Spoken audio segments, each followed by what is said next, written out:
We've now got quite an array of tests set up around our project. In this section, we're going to start to move forward and start to investigate something called continuous integration. In this video, we're going to first discuss what continuous integration is, and then in the coming videos, we're going to set up a continuous integration process to automatically build and test our project. Let's first get started with a definition of what continuous integration is.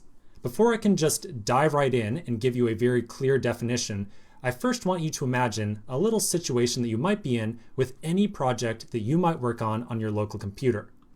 So let's imagine for a second that you are working on a project that is hosted in a code repository on github.com. Maybe then at some point in time, you take this project repository here, you clone it to your working computer, and then you start making changes. After making some number of changes to the project, you then decide that you want to take those changes and publish them back to the repository hosted on GitHub. This process of taking your changes and pushing them back up to this central repository is what we refer to as continuous integration. Continuous integration, in a sentence that's not extremely clear right here, is essentially the process that we use to take changes that you and I make to our code base and somehow merge them back or combine them back into the actual pristine copy of our code base, which usually is hosted on some remote repository. Continuous integration is most commonly used for larger projects, or at least projects that have multiple engineers working on them. You can still use continuous integration even on your own personal projects, even if you're the only engineer. But the process doesn't have quite as much benefit as it does when you're working with other engineers. One term that gets very commonly confused with CI, or continuous integration, is continuous integration servers. The purpose of a CI server is to take your code base, or to take those changes that you have made to your project on your local machine, and then to somehow integrate them into the master copy, or the remote repository that contains all the project's code. Usually a CI server will do some number of checks before it decides to merge your code into the remote repository. And these checks usually end up being taken in the form of executing some type of tests, just like the tests that you and I just put together. Now, just to be precise here, if we really want to split hairs on the definition of what you and I are going to do in this course, you and I are really going to be setting up a CI server. So we're going to learn about the continuous integration process, but it's more of a process, right? And I can teach you the process, but the thing that we are going to actually do per se, and the thing that we're going to spend a lot of time doing, is setting up this CI server. So to put this in precise terminology, I would say that in this course, you and I are going to set up a CI server to practice continuous integration. Now with that in mind, let's take a look at a diagram that's going to better explain exactly what goes on during a CI server build phase. All right, so here's our flow. So we're going to start off at the very top here, and we're going to walk through a very typical continuous integration flow. This is not the only way of setting up CI, but by far, you're going to see this flow most commonly for any given web application that you're going to work on. So again, this is not the only way of doing it, and in the whole wide world of software engineering, there's more than one way to set up a CI server. But again, you're going to most frequently see exactly this flow for any type of web development application. So everything starts off up here at the top. You and I might work on some local repository of code, some local project, and we might decide to add on some new feature, or just basically change a couple lines of code.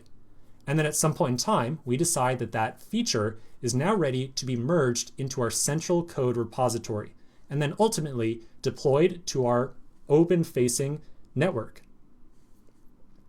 So whenever we take our changes and push them up to GitHub, this flow right here is going to start to automatically occur. So we're going to push our changes up to GitHub or to any remote repository. We're then going to have a CI server that's going to automatically see that we are pushing a new set of our code base, or a new set of changes. That's when our CI server is going to kick into play, and it's going to run some automated checks to make sure that our changes do not somehow break our remote repository of code. That CI server is going to do this by first cloning our project. So not only the remote repository, but also the changes that we have made as well. So the CI server is going to essentially take the copy of the project that you and I have authored. It's then going to clone that to some cloud-based virtual machine. So some virtual machine that's running off in some data center that you and I don't really have very good access to. That CI server is then going to set up our project on that virtual machine and then attempt to execute some number of tests that have been defined inside that project. So this phase right here is a little bit of hand waving on my part. So I'm saying right here, CI server runs all the tests. But our project might have many different forms of tests. For us, in this course, we put together some automation testing with Jest along with Puppeteer. But it's entirely possible that we might have other forms of testing automatically included as well. So maybe some discrete unit tests that were written with Mocha, and maybe some linting to make sure that our code quality is solid. And who knows what other processes might be involved in there as well. So when I say CI server runs all tests right here, this is really up to us to decide exactly what to do. Usually we will have some test suite that will execute to make sure that we have not broken our project in any fashion. After those tests run, if they all pass and everything looks A-OK, then the CI server will mark that change, that set of changes that you and I made, as passing. And then it can optionally do some amount of follow-up operation. And that follow-up operation might take the form of sending us an email that says, hey, this latest set of changes you made automatic or passed and everything looks good. Or it might automatically take our application and deploy it to some outside service like Heroku or AWS. It might take a notification and push it up to GitHub. And it'll add a notification on our project that says, hey, this latest set of changes that you just made looks A-OK and it's ready to be merged into your master branch. The real continuous idea here, and that is an awful pun, the real idea here is that the idea of a CI server is to do some automated checking of the changes that we have made to a project before we start to actually formalize them and finalize them inside of our real project hosted on the remote repository. So with all that in mind, let's take a quick break. We're going to come back in the next section and we're going to start to do some setup for continuous integration inside of our project. In the last section, we started to discuss exactly what continuous integration is. We're now going to continue by discussing some of the prerequisites that you need to have to get through this section. And then we'll also discuss how we're going to actually make use of CI inside of our project. So first off, some prerequisites, some things that you're going to need to get through this video and the next few as we set up CI. So you are going to need a GitHub account. Unfortunately, GitLab, Bitbucket, other providers, not going to quite work out with the solution that we're going to come up with. Now, the process of using CI with those other providers is absolutely straightforward and very similar, but I'm specifically going to be showing you a flow that works very nicely with GitHub. So you will be needing a GitHub account. You're also going to need basic knowledge of Git. So like committing code, adding code to a commit, stuff like that, working with branches, just some basic commands. In general, the actual commands aren't quite so important here. I will tell you the commands to write. What I really mean by this right here is you have to have Git already installed on your local machine and configured to work nicely with GitHub. So if you don't have Git working with GitHub right now, take a quick pause right here, go check out a tutorial on github.com and it will walk you through the process to set up and configure Git on your local machine. Again, you really need this stuff if you want to get through the CI content.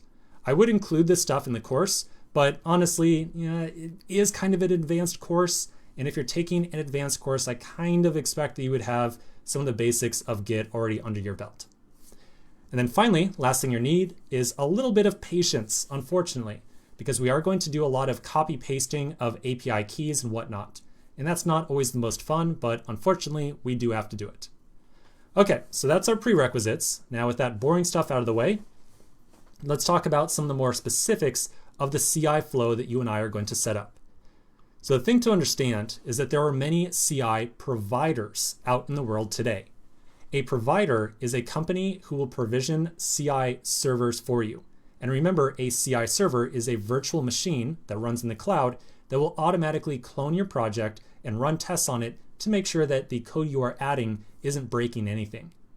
So these are all providers that will provide those CI servers for you. We are going to, in this course, use Travis CI. There are many out there. I personally like Travis CI because it's very easy to get started with. It's completely free. and it's pretty fast. It's pretty straightforward. You might also have heard of Circle CI.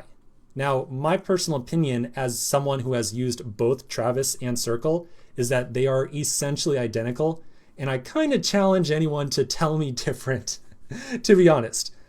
From a beginner's perspective, or before you start turning into a massive mega company, personally, I believe these two services are very similar in nature. So realistically, if you walk through this course and you understand how Travis works, you will be able to use Circle CI almost instantly. They are very, very similar services. They behave nearly identically. Now, some other providers that are out there, CodeShip, I've never personally used them. I just threw them up on this list just because. And then there's also AWS CodeBuild. Now, CodeBuild right here is a little bit more advanced because CodeBuild, provided by Amazon Web Services, kind of assumes vaguely that you're also using some of their other repository source control management on the AWS ecosystem. So if you're going to use CodeBuild right here, the assumption kind of is you are using AWS for managing your code base anyways. Now, we are going to be setting up our project in such a way that you could very easily use it with AWS CodeBuild as well. So realistically, all these different providers, it doesn't really matter which one you learn because the skills you pick up are going to be very similar for all these different providers. Okay, so with that in mind, let's now look at a diagram that's going to better explain how we are going to make use of Travis CI. So this diagram right here is very similar to the flow diagram that we looked at just a second ago, this one right here, but I just very slightly customized it to give you a better idea of where we're going to be spending time. So this is the flow that we're going to use inside of our project to make use of Travis. We're going to create a GitHub repository that contains all of our project's code. We will then clone that code to our local machine, we'll make some change to that code base, and then we will push that code back up to GitHub. And that's where our flow starts right here. So it's when we start to push our code to GitHub. When we do so, Travis is going to automatically detect the fact that we pushed our code base. Travis is then going to provision a local virtual machine. It's going to clone our project to that machine. It's going to do some initial setup using what's called a .travis YAML file. And sometimes rather than YAML right here, we also pronounce this as YAML, like the word YAML, like so. And then if all of our tests run A-OK, Travis is going to, by default, send us some simple notification, generally an email by default, that says, hey, it looks like all of your code is OK and all your changes did not seem to break anything. Now, the reason I highlighted this step right here in blue is that this Travis YAML file right here is going to be where we spend the vast majority of our time setting up all this CI stuff.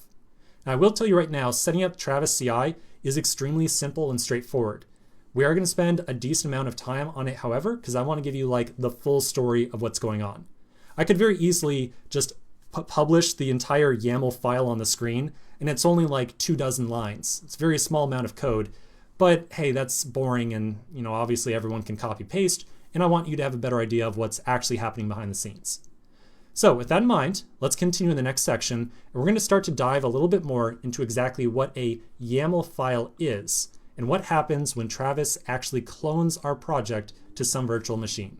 So quick break, and I'll see you in just a second. In the last section, we started discussing how we're going to use Travis to implement our continuous integration flow inside of our project. As we had said, everything is going to really revolve around this travis.yaml file. We're going to first start off by getting a better sense of exactly what YAML is. You should imagine YAML as being a simplified way of writing plain JSON data. So like simple key value pairs that contain numbers and strings. Let's first get started by taking a look at a simple YAML to JSON converter, just to give you a better idea of how the syntax works. Inside my browser, I'm going to open up a new tab and then do a search for YAML to JSON, like so. In this list that pops up, you're going to find a wide variety of different automatic converters here. So I want you to pick one of these and just open it up, and we're going to play around with it a little bit. The reason I'm not suggesting one particular one here is that half of these are kind of a little bit broken. So if you want to try to find one and follow along, that's totally fine. Otherwise, I'm just going to pull up one of these converters, and we're going to take a look at some of the basic syntax. So on the left-hand side, we're going to enter in some YAML data, and then on the right-hand side, it's going to show us the equivalent JSON. So again, you really want to consider this stuff to be simple JSON that we're going to write.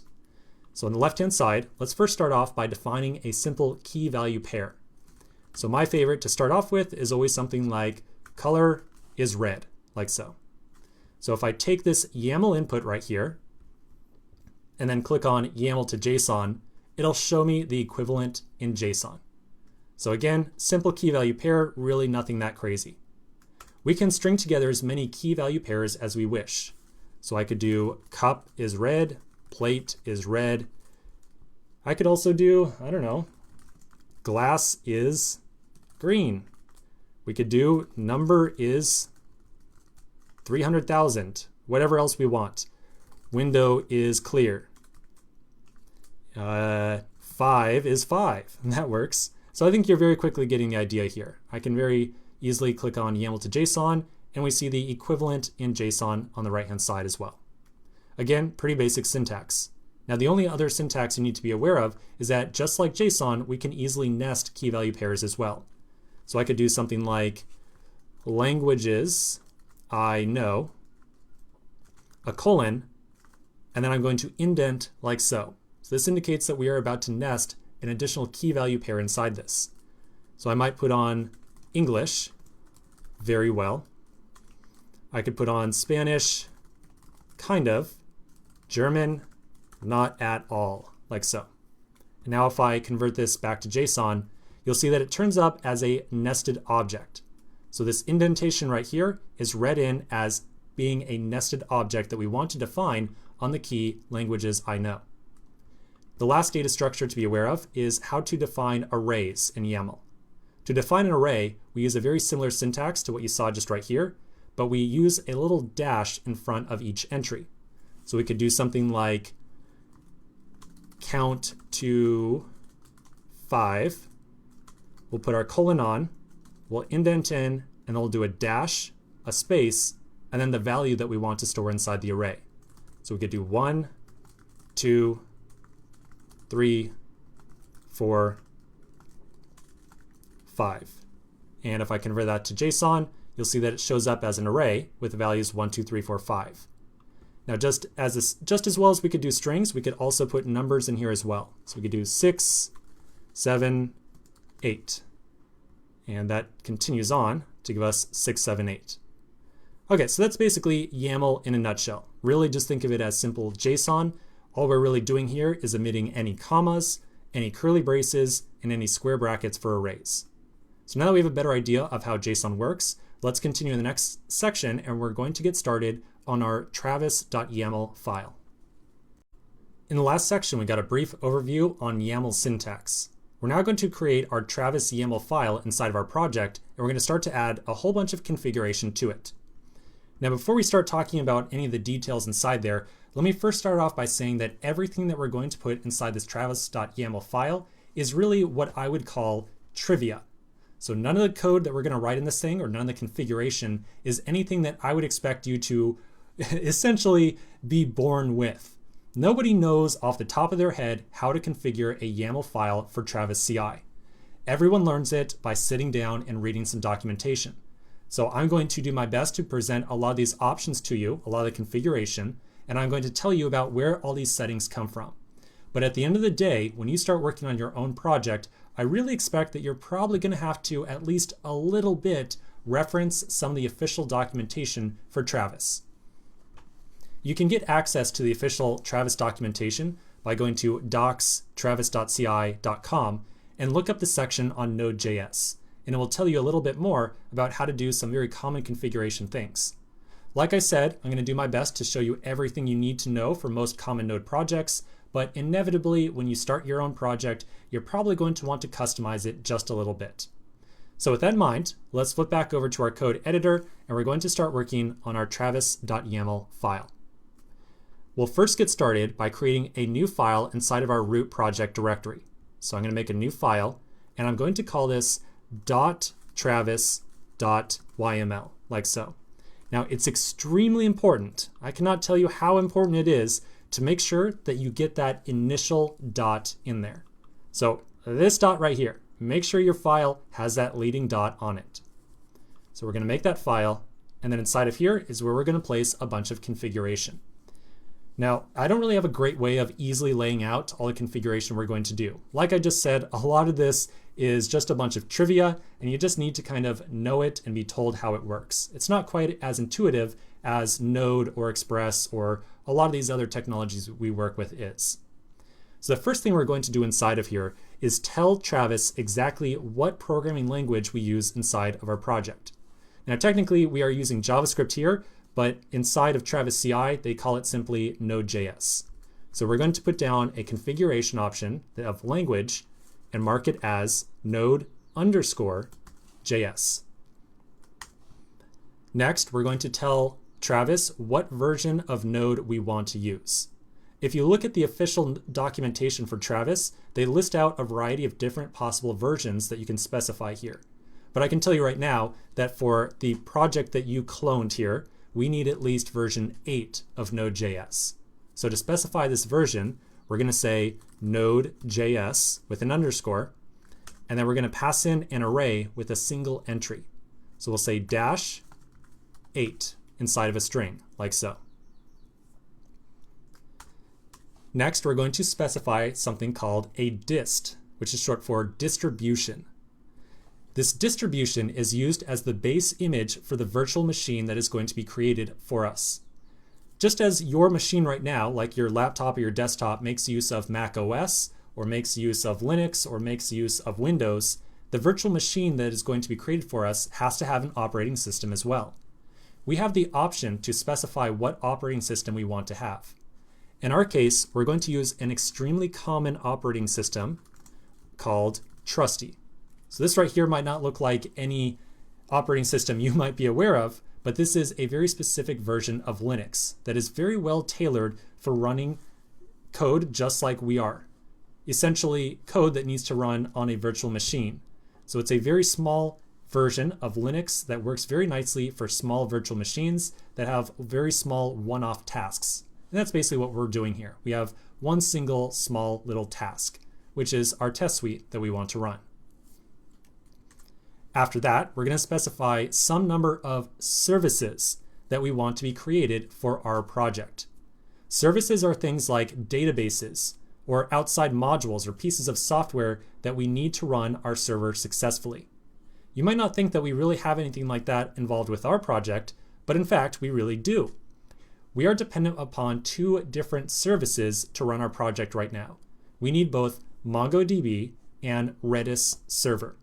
Now, technically, our MongoDB instance is running over on ImLab, and we absolutely could somehow instruct Travis to try to connect to that ImLab instance, but it's a lot faster to just tell our CI server to use its own local copy of MongoDB. And then in the case of Redis server, at this point in the course, you and I have only set up Redis on our local machine. So we don't really have any other Redis server we could connect to. So we definitely need CI to create a new instance of Redis for us. So we're going to say services, and then we're going to specify an array of different services that we want. So we want to get a copy of MongoDB created for us, and we also want a copy of Redis server. So Travis is going to see these two services right here, and when it boots up its virtual machine and installs this trusty image right here as the operating system, it's also going to start up a copy of Mongo and Redis server as well. Now, the next couple directions or the next couple options that we place in here is where things start to get much more interesting and much more relevant to our particular project. So everything that we put down so far will essentially be more or less the same for any given node application. Yeah, maybe you're not using MongoDB, maybe you're not using Redis server, but you can customize those or switch them out for your given set of services. So the stuff that we're going to put in here from now on is much more tailored to our particular project. The first piece of configuration we're going to put down is something called env, like so. Env is going to be an array of key value pairs, or excuse me, of environment variables, my mistake. It's going to be an array of environment variables that we want to have set anytime our application is ran on the CI server. Now, you might not think that we really have a lot of need for different environment variables, but in fact we really do with this existing project. I want to point you back to the config directory inside of our project right now. Inside there, you'll find the keys.js file. Now we've glanced at this file once or twice already. Inside of it, we have some code that decides what set of API keys, either the dev.js or prod.js files, should be exported depending upon the current node environment that we are in. We first check to see if we are in the production environment. So if our server or our application is running on an actual server, like an AWS server or a Heroku instance. If that's the case, then we try to use the very real set of production credentials that we have inside of our prod.js file. We also have the option down here at the very bottom where if we don't have any node env set that is equal to production or CI, then by default we make use of this dev file instead. So right now, for all of the local code that we've been executing, it's all been using this dev.js file as a source of all of our keys. In the middle here, you'll see that I already did just a tiny bit of setup for us.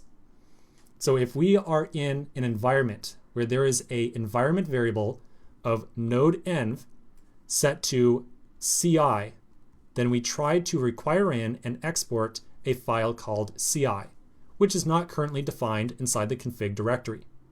The idea here is that we're going to use a completely different set of API keys.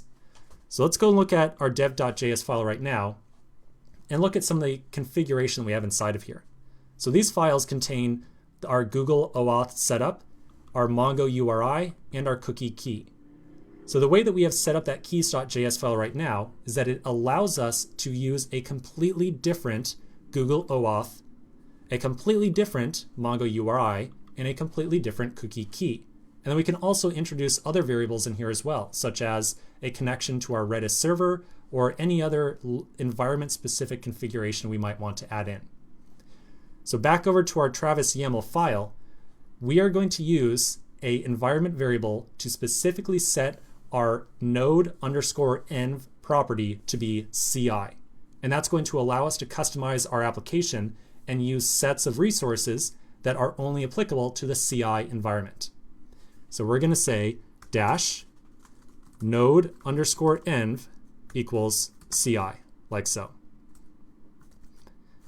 And then eventually, in a couple of videos, we're going to come back to this config file and we're going to make a ci.js file inside there, and we're going to start to stuff it up with a bunch of CI specific configuration. So we're going to make sure that we provide a Mongo URI and a Redis URL that try to connect to the local Mongo and the local copy of Redis that are spun up for us by Travis. Okay, so I think that we've covered a number of options here. Let's take a quick break and then tackle some of the other configuration that we're going to have to go through in the next section. In the last section, we put together the first half of our travis.yaml file. The last thing we put together was an environment variable of node.env, and we set it equal to CI, as you see right here. This different node environment right here is actually going to cause us a fair amount of pain, and we're going to spend a little bit of time just to make sure that our project works correctly when it's operating in the CI environment. There's actually a couple of different considerations that are going to come into play, and as soon as we finish off this file, we'll talk about exactly what those are. Let's now continue with the next set of configuration options. So the next configuration option that we're going to pass in is something called cache. If we go back over to the flow that we've spoken about several times right here, we've said that anytime we push a change to GitHub, Travis is going to clone our project. Now traditionally, anytime we commit our project to Git and push it to GitHub, we specifically tell Git not to try to commit our node modules directory. So remember, our node modules directory right here contains all the different dependencies of our project. And in total, we might have many different files inside this folder right here. So because we do not usually commit this folder, anytime Travis clones our project, that means that Travis has to install all these dependencies. Now that installation process usually takes a pretty decent amount of time. We can configure Travis and tell it that after it installs the node modules directory at least one time, it should save that folder or cache it for future builds as well. That's going to speed up our build process significantly, because rather than reinstalling the node modules directory every single time Travis tries to make a new build of our project, it's just going to go and retrieve that old copy of node modules and restore it into our project directory. And then it will continue on with the installation process of our repository. So again, this cache thing right here that we're about to define is really just about speeding up our build a little bit. Now you might immediately have a question. You might be thinking, well, what happens if our node modules directory changes? Well, that's totally fine. Travis has absolutely no idea what this node modules folder is. All it knows is to take the old copy and paste it into our project. We are still going to run npm install after we get into our actual setup process later on inside the script file. So we're always going to run an npm install no matter what. By just copying in the node modules directory, however, that means that if we have not changed any of our dependencies, that npm install command will run much faster. So if we do make any changes, that's fine. It will overwrite any of the existing modules inside of node modules. Otherwise, it will just reuse that same content of that folder and dramatically speed up our build. So we're going to pass in a key of directories here because we want to specify some specific directories to attempt to cache inside of our project. So the first one is going to be the node modules directory. And notice that we are specifying an array here, which is why we have the dash. Do recall one thing that we covered much earlier in this course. Inside of our client directory, we also have a nested React project. And this nested directory right here has its own node modules folder inside of it. So we can also tell this cache option right here to attempt to cache this node modules directory that is nested inside of the client folder. So to do so, we'll add on another entry of client/node_modules. Cool. Again, these cache options right here are not strictly required, but they will dramatically speed up our project anytime we clone it from GitHub, or anytime Travis clones it from GitHub. All right, let's continue on. One more section and then we'll take a quick break. So the next one is where things start to get interesting. We're going to define a section called install. This install section is going to list off a couple of commands that we want executed at the command line. Inside this install section, it's essentially our job to get our project ready to be executed inside of that virtual machine. So inside this install section right here, we might do stuff like install our node modules by running the command npm install. And if there's any other setup that we might have to do, we will also list it inside of this install command.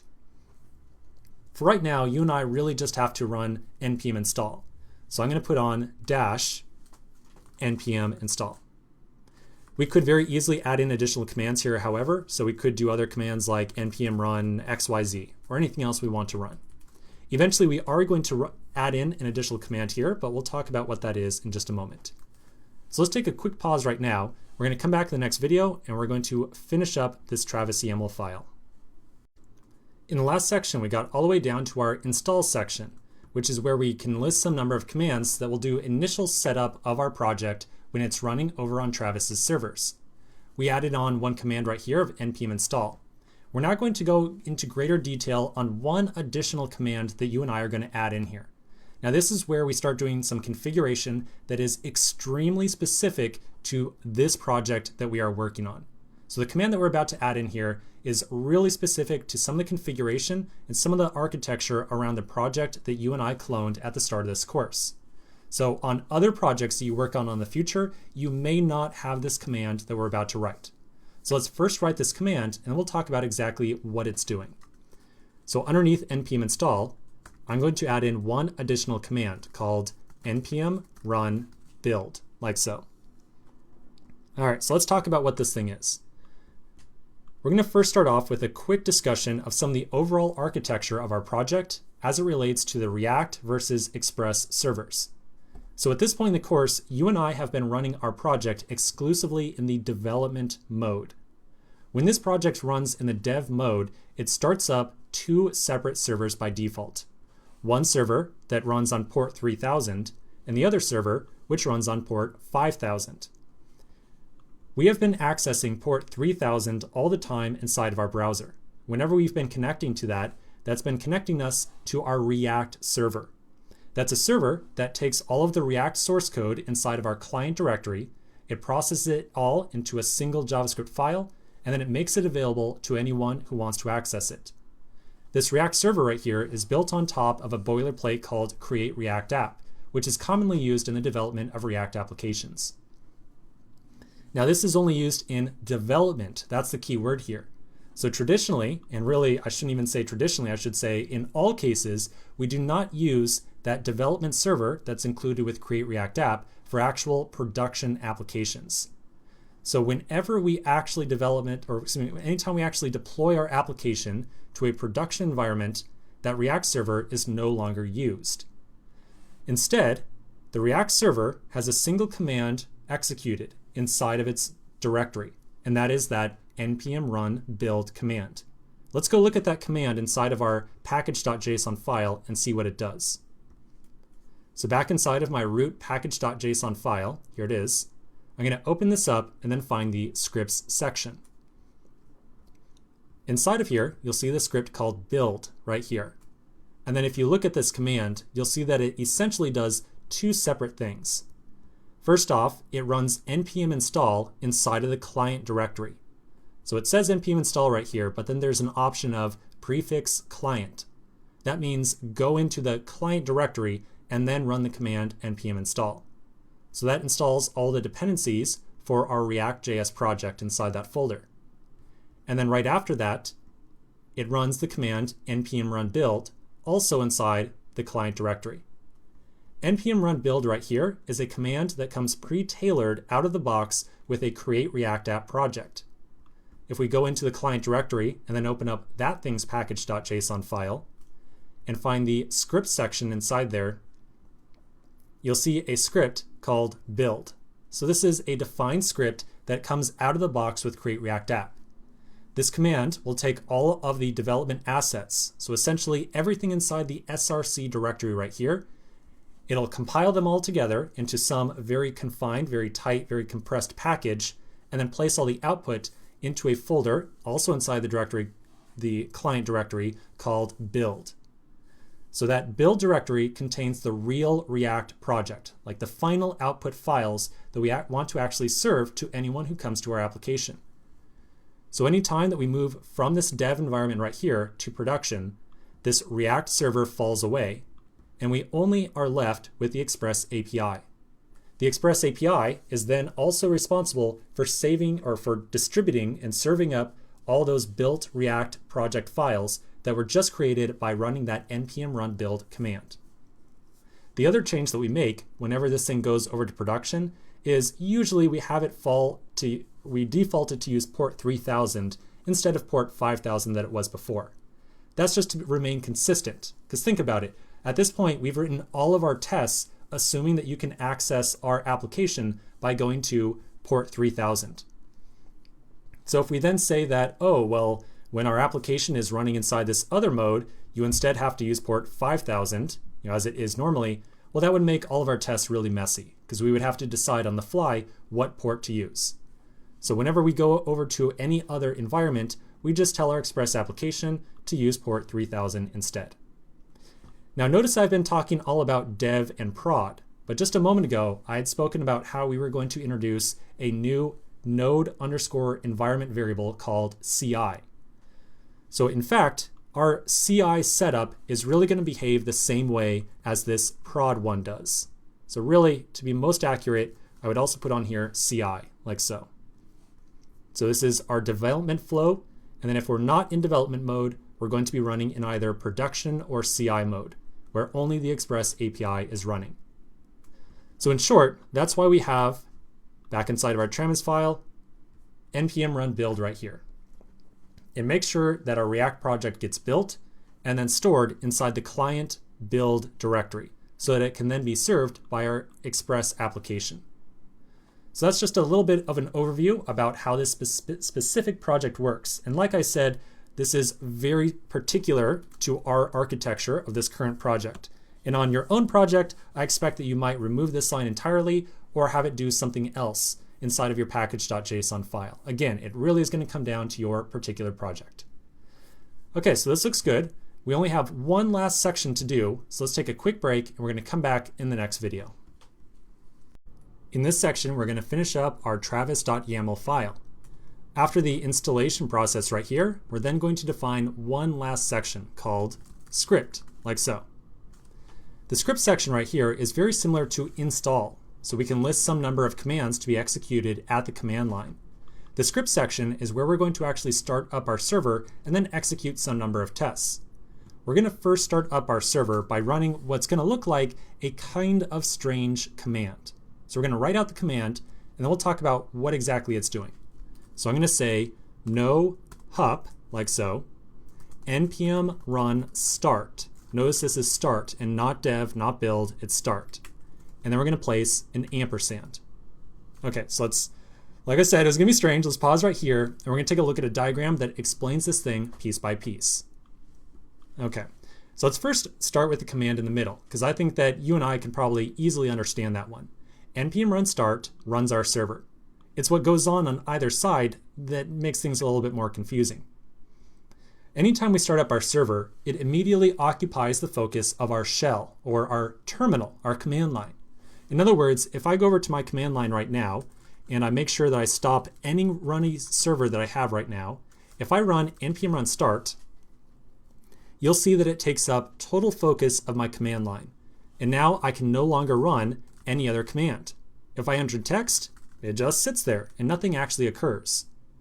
So inside of our script section right here, we're going to want to run some number of other commands besides just npm run start. So that's what the two symbols on either side are doing for us. First off, the ampersand on the right. That single ampersand tells the underlying operating system to take that command and run it in what's called a subshell. When we say subshell, we essentially mean run it in background mode. So I can very quickly give you a demo of this inside of my own terminal. If I stop this running server, I can write out npm run start and then put in an ampersand like so. Now, let me tell you right now, if you're on Windows, this is not going to work. So this is OS X and Linux only. So if I do npm run start ampersand, I immediately get back the process ID that was created for that command. And then you'll see that there's some amount of log statements right here that are normally issued from our server. Now it might look like I can no longer run any other commands here, but in fact if I just press enter, I then get kicked back over to my running command line. My server is still actually running in the background, however. So it's running in the background of this current shell. Now this might seem like this solves the entire issue because now we can run other commands here, like maybe the calendar program or whatever else. However, the issue with the ampersand is that if I close this running terminal window right here, if I close this shell, any shells or any commands, any processes that have been started up in background mode will automatically be exited as well. And the way that Travis runs, sometimes it's going to kind of mysteriously kill your shell on the fly without you really knowing. So that's the purpose of the other command that's tacked on here, no hup. No hup right here stands for no hangup. The no hangup command essentially says, I don't care if the shell or the command line that I'm tied to gets closed, I'm going to keep my process running no matter what. So this entire command put together essentially says, start up the command npm run start in the background. And if the current command line is ever terminated, do not exit that command. Just keep that server running no matter what. So this is, in total, everything that's going to start up our server for us and still allow us to reliably execute commands afterwards. All right, so now we've got a better idea of what's going on right here. Now let's finish off this script section. The next thing we're going to do is give our server a little bit of time just to start up. So when I go back over to the terminal right here, and by the way, if you followed along with these commands right here and ran this one, you can kill that running server by running pkill node like so. And that will stop the running process that was just created with this process ID. You can see that matches up. Okay, so now if I go back over and I try to run npm run start again, you'll notice that it takes just like half a second to get started. Well, in the real world, or at least when we're running our test suite on the CI server, if we start up our test too soon after starting up our server, the test might try to access our server and our server will not be ready. So in practice, usually we add in just a tiny little pause here, just to give our server a tiny bit of time to actually execute and start listening for incoming requests. So to do so, we can add on sleep 3 like so. This simply means just sit around and wait for 3 seconds. So I can again easily execute this at my terminal with sleep 3, and you can see it just kind of sits here, and then after 3 seconds it kicks us back over. So sleep 3 just gives us a little bit of time to start our server up. And then the final thing we're going to do is start up our running test suite. And we can do that, as we very well know by this time, by running npm run test. And that's it. That is our entire travis.yaml file. Now this doesn't really still answer the question of what's going on behind the scenes with Travis or anything like that, and what is going to tell Travis that our tests are passing or not passing. But let's take a pause right here. We're going to start doing a little bit of setup inside of our server code base as well. And then when we eventually have Travis run our build, we'll come back to the script section right here, and we'll talk a little bit more about what happens after this npm run test command is executed. So let's take a quick break, and we're going to do a little bit of additional setup inside of our server code base in the next section. In the last section, we finished up our travis.yaml file. So now we've got a file that configures our server whenever we push it to our CI server. We're now going to have to go back into our code base, and in a couple locations, we're going to change out a little bit of configuration. Now, all these configuration changes that we're going to do inside of our code base are all because of the differences in how our application works in the development environment versus the CI environment, which would be on Travis. So up here in dev mode, this is how everything is working on our local computer right now.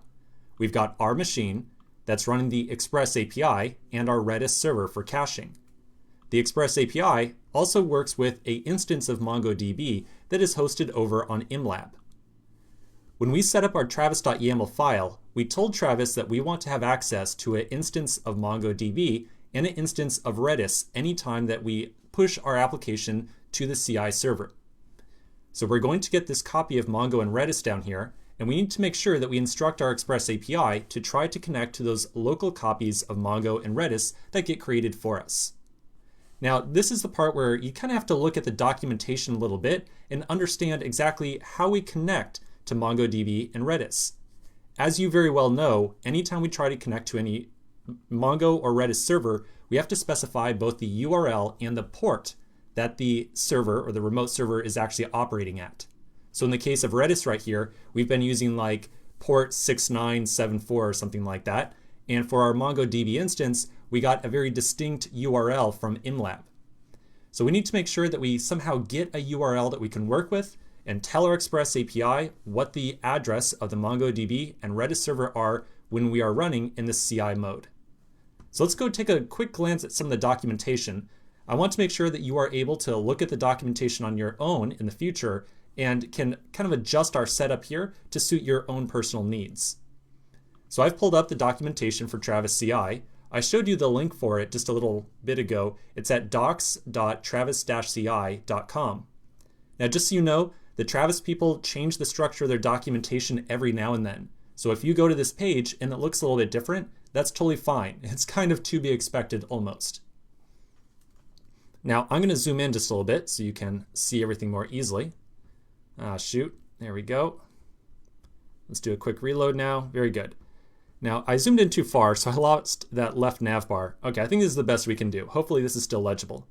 So on the left-hand side, we're going to find a section labeled Installing Dependencies, because that's really what you and I are doing here. We are trying to install and configure our application dependencies of Redis and Mongo. So I'm going to expand that section, and then you'll see a couple of different sections here. The one that we care about is setting up services and databases. So I'm going to click on that, and then it will give us some documentation about a bunch of common databases and outside services that you might make use of. So on this list, you'll see MongoDB right here and Redis over here as well. So let's look at some of the documentation around MongoDB first. All right, so this is how we start up MongoDB. Inside of our travis.yaml file, we just add an entry to services that says MongoDB. So we already did this step right here. What we really care about is understanding how we can actually connect to it. So the documentation right underneath it says that it binds to 127.0.0.1, and it requires no authentication or database creation. Now, one thing that's a little bit troublesome here is that it doesn't actually list out any port that you should connect to. So by default, they assign the MongoDB instance to Mongo's default port of 27017. Again, a lot of this stuff is just trivia knowledge that's kind of hard to guess off the top of your head. It's just some stuff that you got to do some research on your own. So essentially, when we go into our CI mode of sorts, we want to tell our application to try to connect to the MongoDB instance on 127.0.0.1. Now let's also look at the documentation for Redis as well. Back up at the top, I'll find the link for Redis right here. And then, unfortunately, there's even less documentation around this one. So with Redis, it just says, oh yeah, add in Redis-server, and then it uses the quote-unquote default configuration and is available on localhost. So as you can see, it really doesn't tell you exactly how you connect to this Redis instance, beyond to say, yeah, it's available on localhost, whatever, go for it. Well, all right. By default, Redis is assigned to port 6379. That's the port that we actually connect to, and that's the port that we're connecting to right now on our local machine. So when we go to actually connect to Redis, we're going to attempt to connect to localhost, which is the default configuration right here, and then we're going to specifically look for port 6379. Again, that's kind of the default port for Redis. So this documentation here is not really going to hold your hand along the way. They kind of are just telling you, oh yeah, you can do this by adding in this entry right here, and then it's kind of up to you to figure out how to actually connect to it. So documentation is reasonable, but it doesn't really walk you all the way through. Okay, so we've now got a better idea of how we can reference this documentation and at least get part of the way to understanding about how we can connect to these services that we are requesting Travis set up. So let's come back in the next video, and we're going to start doing the actual configuration of our application to use these services that we just requested.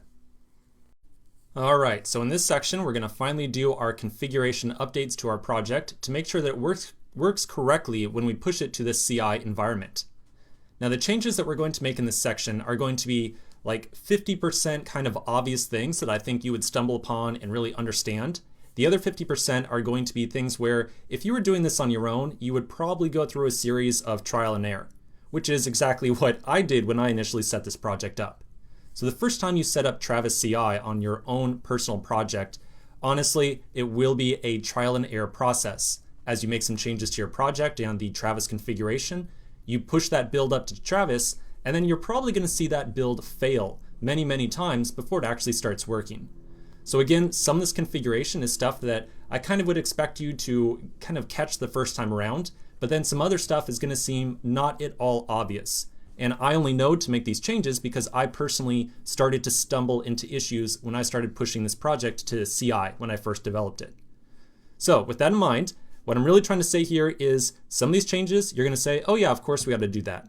Some of the changes you're going to say, wait, why are we doing that?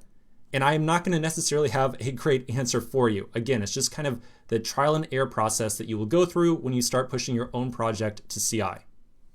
Okay, so the first thing we're going to do, and we're going to go like straighter down this list right here, and I'm just going to try to make sure that you don't miss any steps. The first thing we're going to do is add a new key file for use inside of our project. This is going to store all of our API keys when we are running on the CI server. So over inside my code editor, I'm going to find the config directory. We already took a look at that keys.js file, and we had said that whenever we are in the CI environment right here, we're going to try to use a set of API keys that is going to be placed inside this CI file. Now that CI file does not exist right now, so we're going to create it inside the config directory. So we'll make a new file called ci.js.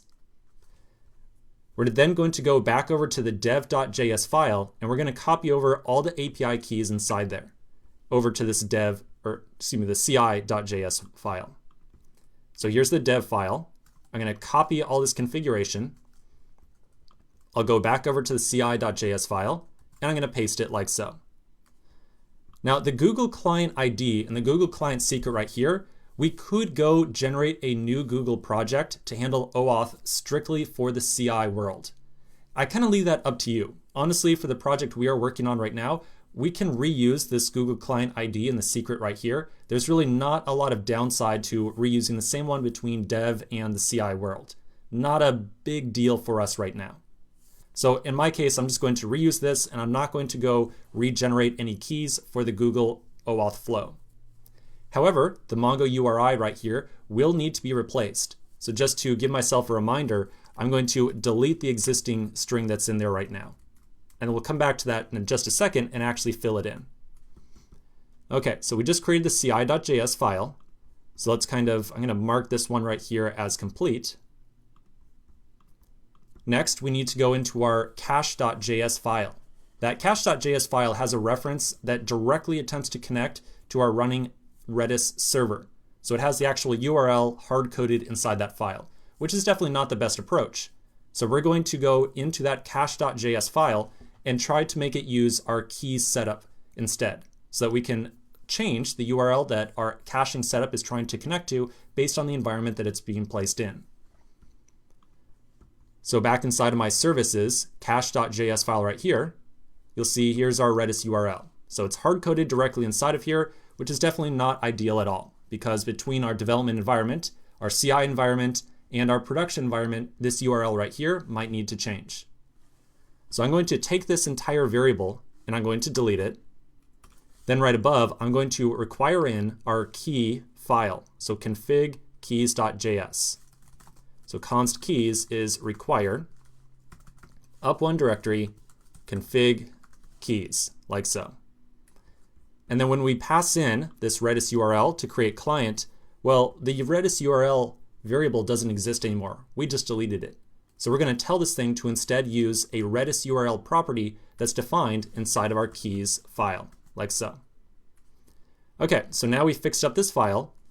Now we need to go back over to our dev.js and ci.js files and add in that Redis URL, so that whenever we connect to Redis inside of our dev or CI environments, we have this actual URL that we can connect to.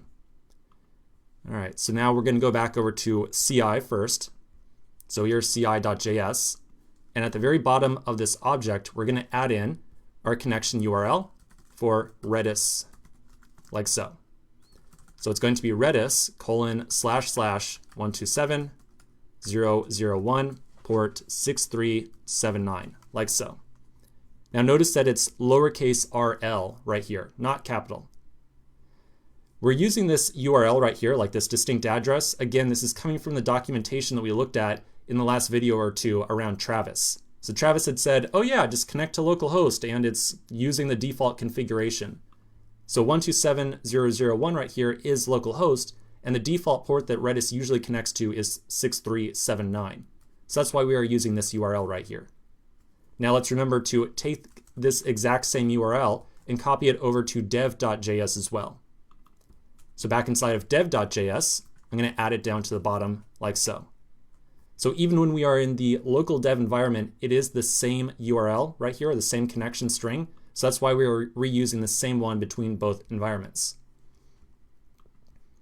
All right, so we've now fixed up that cache file.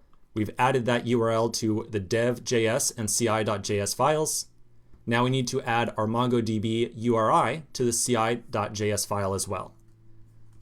So back inside of our ci.js file, here's the Mongo URI. We're going to enter in MongoDB://127.0.0.1 and notice there's a colon in here for the port, 27017, and then our database name, which is blog CI. So again, this is a little bit of configuration that's coming directly from that CI documentation we just looked at. So the documentation said, oh yeah, the Mongo instance will be available on localhost. And they didn't actually specify the port that it's available on, but by default, it's available on port 27017. Again, this is some of the trial and error, the trivia that you can't just quite stumble upon. You just have to kind of know this stuff ahead of time or do a lot of troubleshooting to figure out how to connect. Now, the other thing to mention here is this database name of blog CI. So by default, this database does not exist. When Mongoose first tries to connect to this MongoDB instance, if it does not find a database named blog CI, it will automatically create it inside that copy of MongoDB. We don't really have to call this blog CI per se. We can name it anything we want. There's nothing else inside of our project that tries to specifically access a database called blog CI. Okay, so that looks good. Now the next two are where that kind of trial and error and lots of debugging come into play. So I'd said previously in a diagram that we looked at a little bit ago, let's go find it really quick. Where is it? Here it is right here. We had said that when our server is running in production or CI mode, the React server is no longer present. And the Express API should be available on port 3000 and attempt to serve up any React project files that have been built. Now that React server is only present inside the dev mode. And remember, we've got that there because it just makes development of React applications a little bit more easy and straightforward. So we have to make sure that anytime we actually push our application to CI, the Express API tries to start up on port 3000 rather than its default port 5000. So we're going to go look at the line of code where the Express API decides what port to use, and we'll figure out how to make sure to tell it that it needs to start up on port 3000. Okay, so for this, we're going to go into our root project directory and find our index.js file. Down towards the bottom of this file, you're going to find where we specify the port that we want to connect to. So by default, our server is going to try to connect to the port specified by an environment variable called simply port right here. And then if that is not defined, it will instead default to port 5000. So if we set an environment variable of port and set it to 3000, then that will absolutely ensure that our Express API attempts to start up on port 3000. So let's flip back over to our travis.yaml file, which we can use to add in a new environment variable that's going to instruct our server to start up on that specific port. So inside my travis.yaml file, you'll recall that we've got that env section right here that allows us to define environment variables. So right underneath the existing one, I'm going to add in port equals 3000, like so. So now anytime our Express API starts up on the Travis CI server, it's going to try to connect to port 3000. And that's going to make sure that when our tests run, they are actually available to connect to our server on port 3000.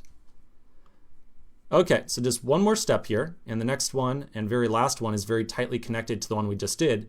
We need to make sure that anytime our server starts up inside of this kind of CI mode or the CI environment, it needs to make sure that it actually serves up all of our React project files. So by default, all of the React project files are served up by the React server when we're running on our local machine in the dev environment.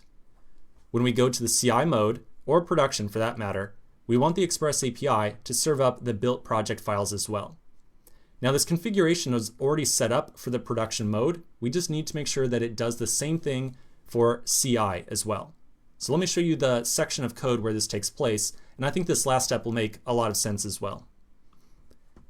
Back inside my code editor, I'm going to find my index.js file again. Inside of there, I'm going to scroll on down until around line 31 or so. Now for you it might be slightly different because we might have added or removed a little bit of code over time. Inside of here, however, you'll find an if statement, and it says if we are in production mode, then try to serve up all the files all out of our client/build directory. And remember that client/build directory is where all of our built React project files end up getting placed after we run that command npm run build. So right now, we're only doing that if we are in the production environment. So to kind of get this to work, we're going to say, oh yeah, if it's production or CI, then go ahead and try to serve up all those project files. So inside that if statement right here, I'm going to add in another entry to this array, and I'm going to say CI, like so. So now we're saying if our node environment is included in either production or CI, then try to do all this file serving stuff for us automatically. Okay, and that's pretty much it. All right, just for completion's sake, I'm going to mark this one as blue here. So do make sure that you didn't skip any of the steps right here, because of course if you skip any step, your build is going to start failing. I guarantee it, as soon as we push our code over to Travis CI. I know that all this configuration is a little bit, confusing, and I know we just kind of sped through it very quickly. Again, this is the stuff where I can't really produce the most effective content or video on, because all these settings that we're putting together, tend to change a little bit depending upon your application architecture. So when you start working on your own project, there will be a series of trial and error. As you start to push your project to CI, you're going to see that your build is failing, and then you're going to have to do a little bit of debugging to figure out exactly what's going wrong. So even though I could go into great detail on some of the background behind all these configuration decisions, well, it wouldn't necessarily serve you that well when you start working on your own project. Okay, but anyways, we've now got all of our configuration done, which means we're ready to start pushing our project up to CI. So let's take a quick break. We're going to come back in the next video and we're going to push our project up to GitHub and then hook our GitHub account up to our Travis CI setup. So quick break and I'll see you in just a minute.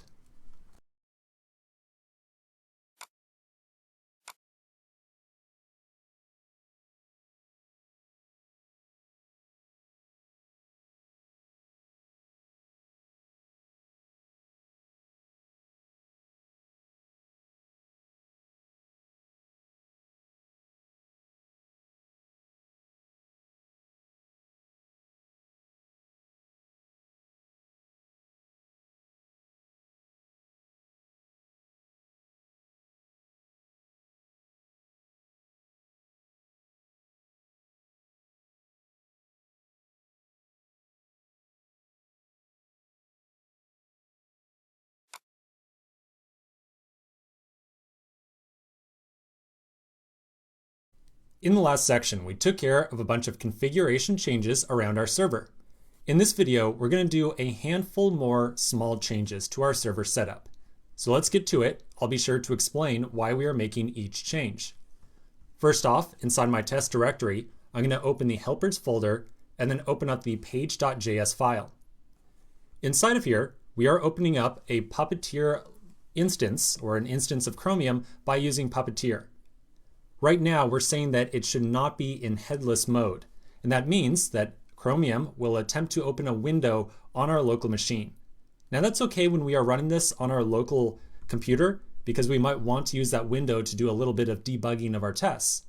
But when this runs over on Travis, we really don't need that window to appear at all because it's going to be getting executed inside of a virtual machine that has no display hooked up to it whatsoever. So I'm going to flip this headless flag over to true. Now I'm also going to add in one other option here. So I'm going to put in a comma, and then I'm going to add in args is an array that has a single entry inside of it. It's going to be a string with dash dash no dash sandbox, like so.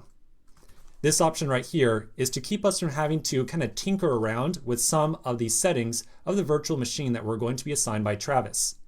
By turning on this no sandbox flag right here, it's going to dramatically decrease the amount of time that it takes for our test to run.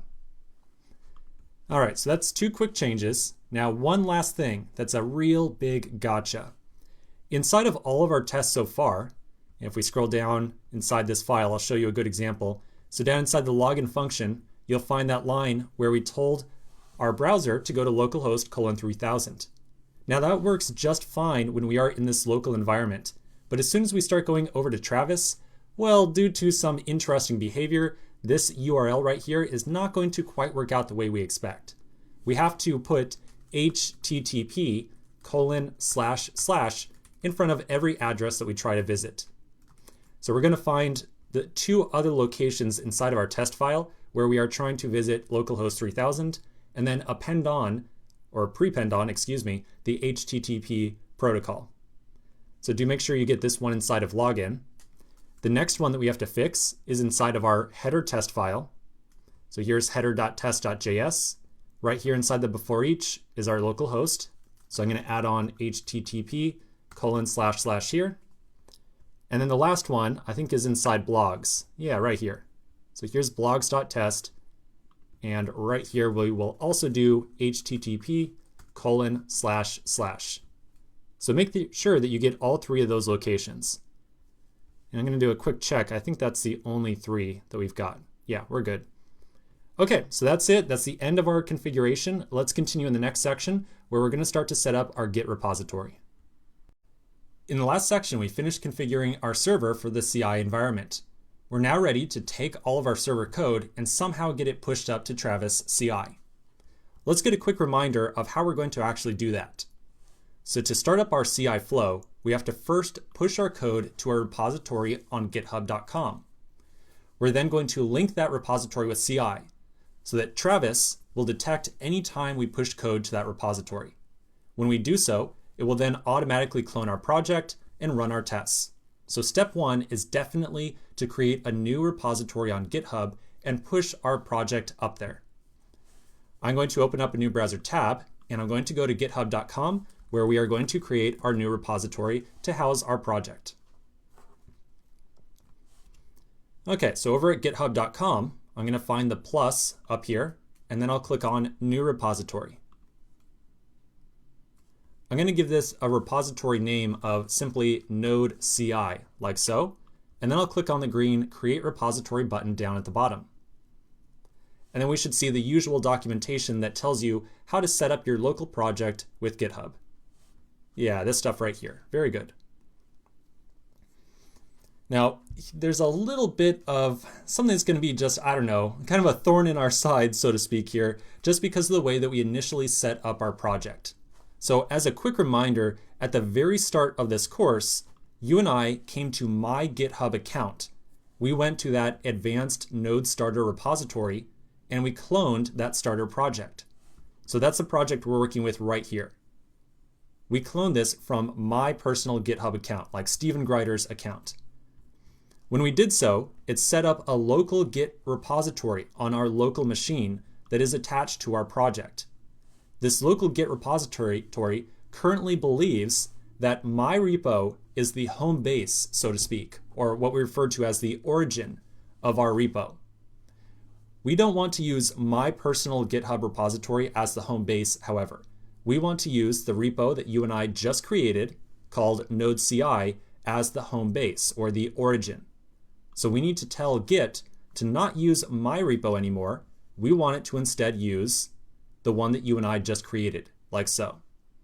So we're going to first run just a little bit of code to reconfigure this Git repo that was automatically created on our local machine when we cloned this project at the start of the course. So we're going to go back over to the terminal, and we're going to first confirm that we already have some remote set up, that origin link that points to my repository. To do so, I'm going to run git remote-v. You should see something called origin pop up right here, and it will probably list out Stephen Greider / advanced node starter. So we don't want to use this origin anymore.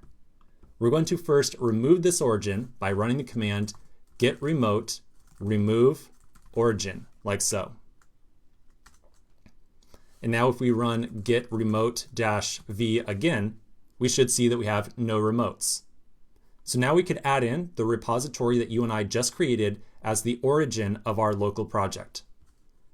So back inside the browser, I'm going to go over to that tab where we just got that link for the repo we just created. I'm going to copy that link, although then go back over to my terminal, and I'm going to add in a new remote by running git remote add origin, and then I'll paste the link that I just copied, like so. If I do git remote-v again, I should see the new remote appear. So it will not be Stephen Greider / nodejs, it will be your GitHub user handle right here, /nodejs. Okay, so that's pretty much it. We've now linked up this repository. We're now going to take a break. We're going to come back in the next video, and we're going to make sure that Travis CI starts watching this repo right here for changes to our code base. So quick break, and we'll take care of that in the next video. In the last section, we finished setting up our own personal Git repository. So if I go into my project directory and I run the command git remote-v, I should see my own personal repo link appear here. Okay, so now we've got the repo all set up. We need to go set up Travis and make sure that it understands that it needs to watch one of our repositories and try to clone and build the project anytime we push new code to it. Inside my browser, I'm going to navigate to travis-ci.org, like so. Once at Travis, I'm going to find the green Sign Up with GitHub link up at the top right-hand side. I'll click on it, and that will automatically take us to OAuth with GitHub. So you might be prompted to say, hey, Travis wants to get access to your account. Is this okay? And of course, you're going to want to authorize that access. Once you go through that, you're then going to end up at a dashboard that looks a little something like this. On the left-hand side is eventually going to be a list of all the repositories that we have hooked up to Travis CI. Right now, we have no repos set up whatsoever. To add in a new linked repository, I'm going to click on the little plus icon right here. And then I should see a list of all the different repositories that I have inside of my GitHub account appear. I'm going to filter this list of repositories and look for node.js. And here's that repo that we just created. I'll then click on the little switch right here. And that's pretty much it. That's all we have to do to get Travis to watch this repo right here and automatically clone it whenever we push new code up. I should then be able to go back over to my account dashboard, however we get back there. Let's just go back, I guess. And we should see node.js appear here on the left-hand side. So here's the repository node.js, at least Travis's record of it. And at this point, we have ran absolutely no builds on it so far. So let's pause right here. We're going to come back in the next video. We're going to push our code up to our repo, and we should see a new build automatically be triggered. So quick break, and I'll see you in just a minute. In the last section, we hooked up our repository to Travis CI. The last thing we have to do is take our local project. We're going to commit all the changes we've made, and then we'll push all that code up to GitHub. So back at my terminal, I'm going to make sure I'm inside my project directory, and I'm going to add all the changes you and I have made by running git add dot, and then we'll commit that with git commit -m, and we'll pass in the string Travis config, like so. So now if I run git status, I should see that I have nothing to commit right now. So we'll now take all these changes that we just committed, and we're going to push them up to our remote origin. That's the repository that we just created on github.com. When we do that, Travis CI should automatically see that push of new code and then try to clone and build our project. So to push all of our code to GitHub, I'll run git push origin master, like so. Okay, so this is our message saying that everything was just successfully pushed to our node.js repo. If we now go back over to our browser, we should see our Travis CI repository start to light up right here, and you'll see something like #1 started and running for 8 seconds. Now here's where things start to get super interesting. So I want you to click anywhere on this like #1 right here. So I'm going to click on #1, and it will start to give us details about the currently running build that it's trying to execute. And actually, we don't click right there. Where is it that we click? I know one of these darn buttons somewhere in here. I think maybe the first time we do this, it doesn't actually give us a build log. Well, either way, here we go. Much better. Here we are. Okay, so right here, this is the job log, and you're going to be able to see a lot of terminal output that's coming directly from the virtual machine that Travis CI just spun up for us. Inside of here, you're going to see all the commands that you and I just wrote start to be executed. So inside of here, you'll see, say around line 432 for me, where we set up our environment variables coming from the travis.yaml file. And then you'll also see us starting to install our node modules. This is the installation for node version 8, which we asked for inside of our Travis CI file. And then you'll see it check the version of node and npm. And then you'll start to see some installation of modules inside of our project as well. So here's the npm install. Now this entire process is going to take a couple of minutes. So I'm going to pause the video right now. We're going to come back in the next video, and hopefully everything is going to have passed on our CI build. So quick pause, and we'll check this out in the next video. In the last section, we pushed our project up to GitHub, and that automatically triggered a build over on Travis CI. We can now see the result of that build as having been passed. We can also scroll down a little bit and check out the entire log for everything that occurred. So you'll see inside of here where we start our server up, you'll see where we sleep for 3 seconds, we then run our test suite, just runs, and then all of our tests eventually pass. Because our test command right here, npm run test, exited with a status of 0, Travis CI automatically interprets that as being a passing build. So if any step along this entire pipeline throws an error, Travis will detect that and automatically fail the build instead. But it looks like we're definitely in a good spot right here. So we now have CI set up for our project. Anytime you commit your code or commit any changes and push those up to GitHub, Travis will automatically start a new build. And if you check your email right now, you'll probably also see some emails from Travis saying that a build has successfully passed. This is great news. Now, one other thing about that email, it's going to go to the email that is tied to your GitHub account. So if you do check your email, make sure you check the right one. Okay, but that's pretty much it for setting up CI integration inside of our project. So let's continue on to the next section. In this section, we're going to start working on the next big feature inside of our app, which is image upload. At present, whenever we look at blog posts inside of our app, you'll notice that they are nothing but text, and text is really boring. So I think it would be a lot more interesting if we allowed our users to somehow upload an image along with their individual blog posts, and have those images then be displayed on the screen whenever a user looks at an individual post. So we need to first start off by thinking about how we would integrate image upload into the client side of our application. If you recall, when you click on the red button down here and then enter in a title and some content and click next, you go to a review screen right here where you have to confirm your entries. I think it would be really nice if we added in some file picker to this screen right here and allowed a user to attach an image to this blog post that they're about to make. So then anytime they click on Save Blog right here, it would automatically create the blog post and also upload the image they select. Then when they go and look at an individual blog, they should see that image appear on the screen. So if we put this in diagram format, those two screens would end up looking like this. So over here on the left-hand side, we've got that review screen. So we'll see some text there that says something like attach an image, and then underneath it, they'll have a button that they can click to pick an image off their hard drive. And then anytime they go look at an individual post, that image should appear underneath all the text. This is going to require us to not only work a little bit with the back end of our application, but we're also going to have to write some code inside the React side of our app as well. Now, if you're not familiar with React or you don't have any experience with it, that's completely fine. All the code we're going to write is only going to be a couple dozen lines or so. So it will be rather straightforward to integrate all this image stuff into the client side of our app. What's much more important is that you understand the flow of upload and how we're going to actually treat these images on the back end. So with that in mind, let's take a break. We're going to come back to the next section and we're going to talk about the general strategy of handling image uploads. So I'll see you in just a minute. In the last section, we started talking about image upload inside of our app. We're now going to continue by talking about some of the big issues that start to arise when you think about handling image upload. Over this next couple of videos, we'll then dive into possible solutions for each of these big issues. So let's talk about what they are.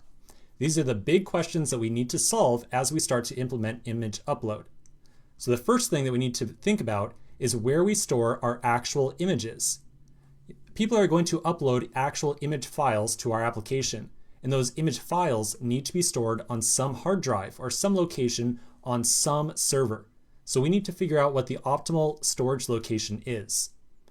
Once we come up with an optimal storage location, we need to start thinking about how they can actually get to that place.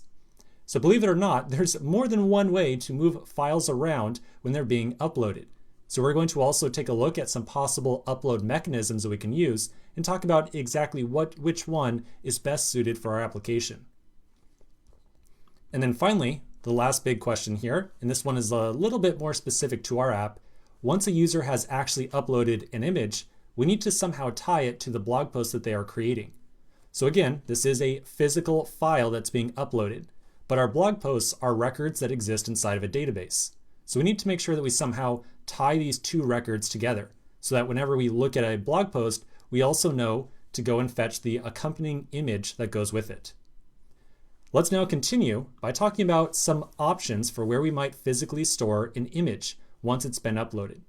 So right now, let's not think at all about how the image is going to be uploaded, like through the browser to our server or whatever else. Let's just think about how we're going to store that image. So I'm going to go through 3 possible ways of storing the image. Then we'll talk about the pros and cons of each approach.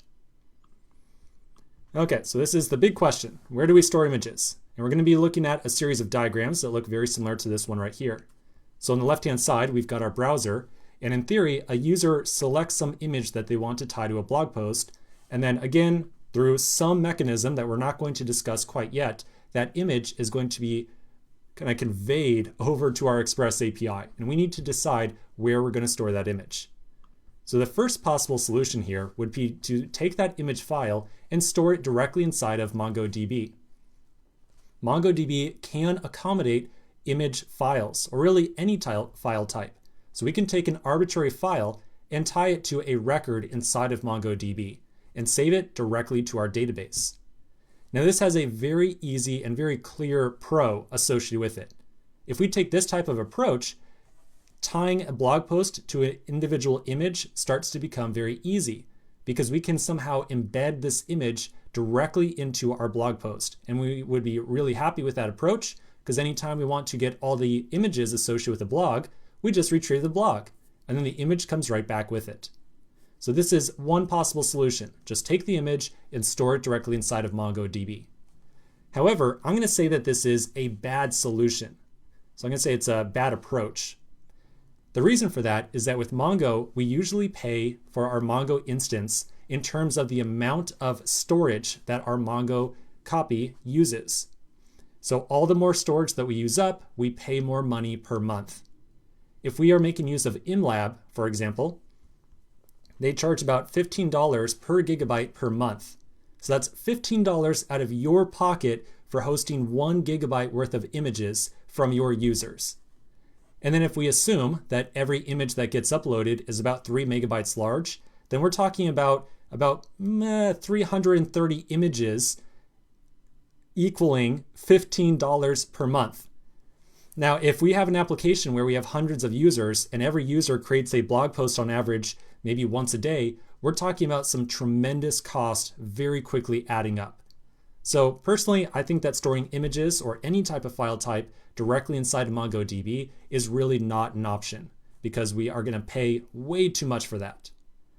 Okay, so this is just one possible solution here, but I've got two others that I want to outline. Let's take a quick pause right now. We're going to come back in the next video and we're going to outline the other two approaches we can use to store images. In the last section, we started talking about different locations that we can store image files that get uploaded to our server. We said that storing these images directly inside of MongoDB was going to be way too expensive. So let's now move on and look at a second option that might be available to us. So in the second option, we might use a hard drive that is tied to our local Express server. So anytime that you and I take our application and deploy it to some cloud environment like Heroku or DigitalOcean or AWS or any of these cloud providers out there, we usually get a hard drive associated with our application. So here's our application that we deployed, and there might be a local hard drive that is tied to our server. So maybe we take this image that gets uploaded and we place that image inside that local hard drive. Oops, that just disappeared, but you get the idea. Now, this might seem like a little bit more clear approach. And this approach right here is what the vast majority of articles online is going to advocate for. So right now, if you go into Google and you type in node image upload, which I did right here, all these articles that you see, just article after article, let's click into one arbitrarily right here. Every single one of them is going to say, oh yeah, take the file and then save it to your local hard drive. We can scroll down to a code snippet right here. And it says very clearly, yeah, they're using some disk storage that is associated with their server. So this is a mechanism or one approach that the community at large seems to repeat over and over and over again. But this right here has a very gigantic, just glaring error associated with it. So this hard drive right here typically is associated with our one server. Like one server right here gets one hard drive associated with it. It's a one-to-one mapping. The problem starts to arise when we start to have multiple servers, multiple machines. And I think the best example of this is if we have multiple machines hosted on a service like, say, DigitalOcean, where each environment is like a separate logical instance. So here's the big issue. If we have all of our images stored in the accompanying hard drive to our server, and then we start to scale our server up, so we have multiple copies of our same server, they would each have their own separate hard drive. So now in this diagram right here, we might have an incoming request, that goes to a load balancer, and that load balancer decides where to send the request to. So maybe for the original image upload, the incoming request gets routed up to this server right here. The image might be saved to this hard drive. And then at some point in the future, if a request comes in trying to retrieve that image and that request accidentally gets routed over to this server over here, well, this server has a different hard drive that is not accessible between the two instances. Again, this is a problem that most easily will come up when you start to use a service provider like DigitalOcean, where you get this very direct one-to-one mapping between your server and the hard drive. So again, this might be an approach that works in the short term, and it's very easy to set up in the short term. But as soon as your application starts to scale, you're going to run into gigantic issues. And this is going to be a solution you do not want to use. So obviously, the third solution we're going to talk about is going to be the one we're going to use. So let's take a quick pause right here, and then we'll talk about the actual solution that we're going to use for image upload inside of our app. In this section, we're going to start to look at the solution for file storage that we're going to use inside of our application. So we're going to use an outside data store for all the images that get uploaded to our application. So in this case, we're going to have some image that comes into our Express API, and then rather than our Express API trying to store that file locally, like on its own hard drive or anything like that, it's going to take this image and somehow use this outside data store to hold all the different images inside of our app. There are many different data storage providers out there today. Some common examples are Amazon S3, Azure File Storage, or Google Cloud Storage. These are all systems made for storing tremendous amounts of data, and it can be any type of file you can possibly imagine. So not just images, as we're going to use, but also video files, text files, sound files, anything you can possibly imagine, we can easily store inside of any of these storage mechanisms. Now, to give you a better idea of what this thing actually is right here, let's take a look at one other diagram. So on the left-hand side is our hosted server. It's the Express API, and presumably it's being ran on, say, Heroku or AWS or some virtual machine that's running in the cloud. To get access to all of our data, we're going to have a network connection that goes over to Amazon S3.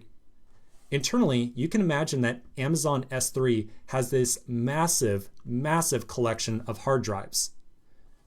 With Amazon S3, we are not allocated some amount of space. There's no maximum amount of space that we use or that we are capped to. We can use as much space as we wish, and we're not capped to any amount. So we only pay for the data storage that we are actually using inside of our app. We don't have to worry about provisioning any hard drives or anything like that.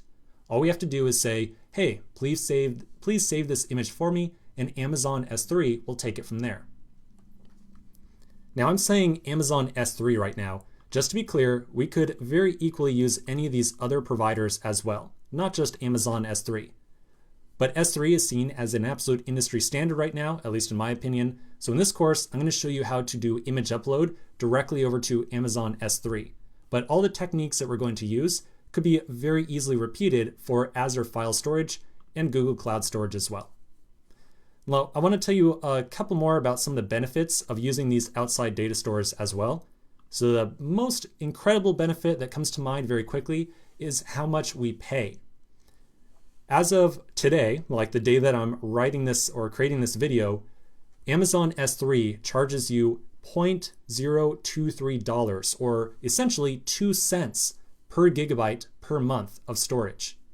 Now you can easily compare that back over to MongoDB over here, where we were saying that it was $15 per gigabyte per month. So there's really no comparison in size here, or no comparison in price. Amazon S3 is going to be ridiculously cheap no matter how many users we eventually have sign up to our application. And it's going to be much cheaper than any other option I could possibly think of. Now, of course, maybe we could shop around for Azure File Storage and Google Cloud Storage as well and try to come up with the cheapest provider. But honestly, these prices are very cheap, and chances are some of the other factors that are going to come into play, like let's say how much we pay for hosting our Express API, will probably dictate which storage provider we use, rather than just the price of this bulk storage. Okay, so again, we're going to use Amazon S3 for handling image storage. We're going to use it because it's extremely cheap and we don't have to worry about provisioning any distinct hard drives or anything like that. We just tell Amazon S3, hey, please save this file. And that's it. We don't have to worry about anything else. So let's take a break right here. We're going to come back in the next video, and we're going to start to move on to this next question, which is to figure out how we take our images and eventually get them over to Amazon. So quick break, and we'll answer that in the next video. In the last section, we decided to use Amazon S3 to store all of our image files. Now, one thing I want to make clear about that is that we've only said we're going to use S3 for storing images. And we have not yet discussed exactly how images are going to actually get over to S3. So in other words, we still have to figure out how we take this image file and somehow transmit it from the user's browser over to Amazon S3. So that's what we're going to start to talk about inside of this section. Before we jump right into that, I want to lay out a couple of constraints that we're going to probably want to implement inside of our image upload process. So a couple of rules that are going to govern users' ability to actually upload images. And I think you'll agree with me that these seem pretty reasonable. So here's the rules that we're probably going to want to implement. We probably are going to want to say that you should only be able to upload an image if you are signed into our application. So if you are not signed in, you don't get to upload images at all. This topic right here actually starts to introduce a pretty interesting thing inside of our application. You might be thinking that, okay, if you're not signed in, all we have to do is inside of our React application say that you can't see some image upload interface. But once you are signed in, you can then access that form and you're good to go. However, you always need to be aware that whenever you have some type of front-end application like our React app, people will dissect that thing and try to get around it and try to circumvent the front-end application. So we cannot only restrict a user's ability to upload images inside of the React app. We have to assume that malicious users will attempt to ping our API directly without the React app involved at all. And they might try to upload some image file without touching the React app. They might reach directly out to our API and try to stuff some file down our throat. And we're going to have to be prepared for that by making sure that any type of restriction around upload is always implemented at the API level and not necessarily at the React level. Now, the second thing we'll probably want to restrict is the second thing we want to be aware of is that we do need to take that image and we need to tie it to the blog post that's being created at the same time.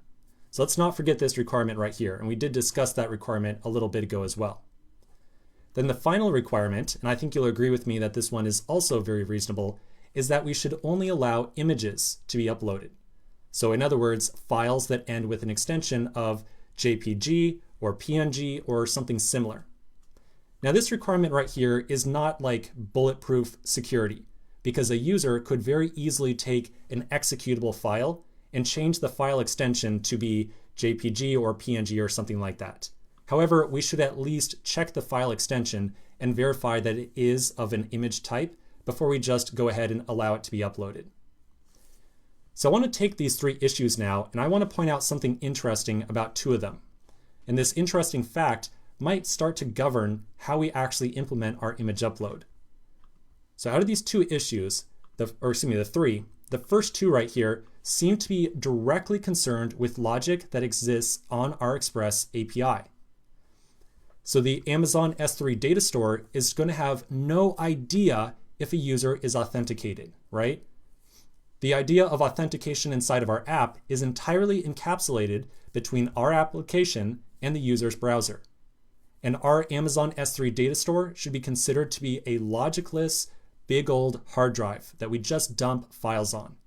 So that S3 data store is not going to very easily have the ability to check to see if a user is logged in. So it seems to me like our Express API is going to have to be somehow involved in this image upload process.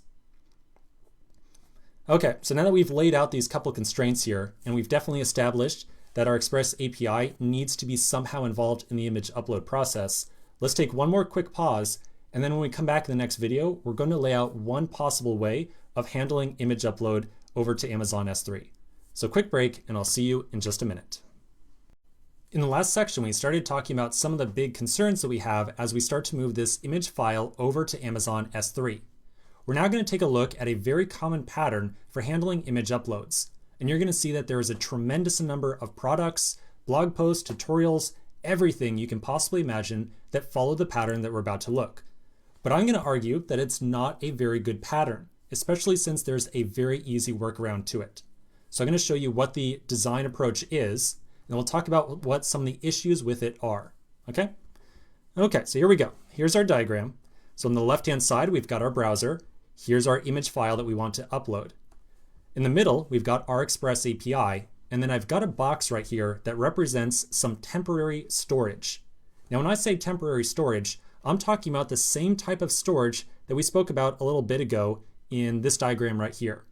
So usually whenever we deploy our application over to a hosting provider like, say, DigitalOcean, we automatically get some hard drive attached to our API. So this hard drive right here can be used for temporary storage of files. All right, I'm going to go back over. So that's our temporary storage right there. It's like some hard drive that is tied just to our single instance of our Express API. And then of course on the right-hand side is the Amazon S3 data storage. Okay, so let's now take this image and walk through what would normally happen. We take the image, we upload it to our Express API. Now during this upload process, the image file gets streamed to this temporary storage area. So the file gets streamed into this temporary storage, and then after the entire file has been successfully uploaded, the Express API then turns around, takes this image file, and uploads it directly to Amazon S3. So you can imagine this as being like a two-hop approach. We've got one hop of that file over to our server, and then we've got another hop over to Amazon S3 over here. Now this approach makes implementing some of these concerns right here extremely easy and straightforward. That file image upload could be treated like any other route handler inside of our Express application. So we could very easily check to make sure that a user is logged in before they start to upload anything.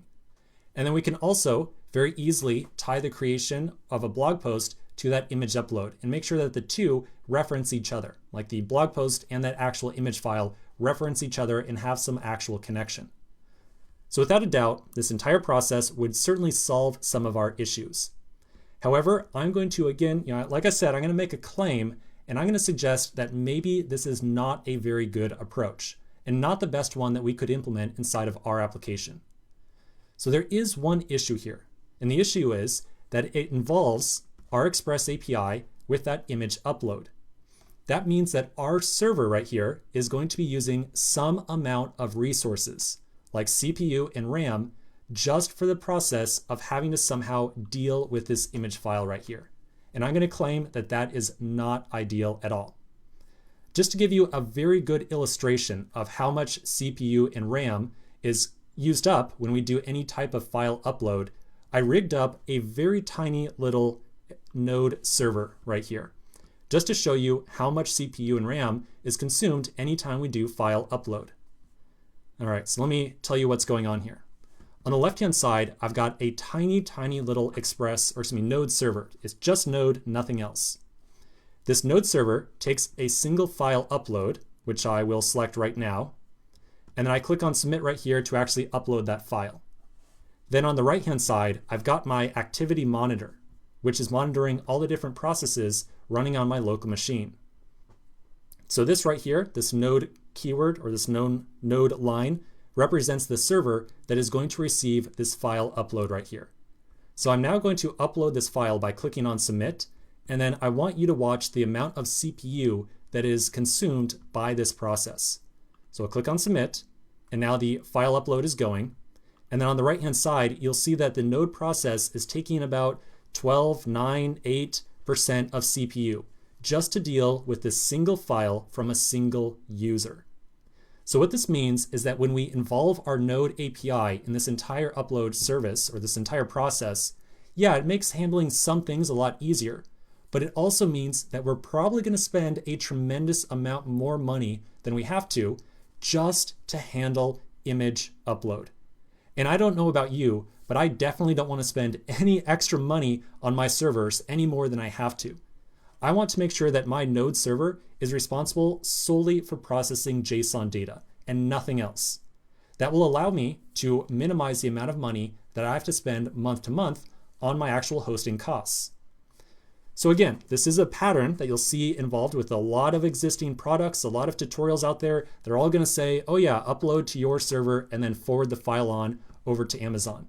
But again, I think that this is not an incredibly scalable approach, just because it's going to, by definition, require your server to do more work and thus require you to spend more money on more servers.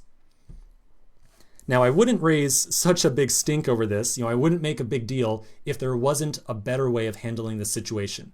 But as you might guess, there is. There is a better way of handling all this stuff.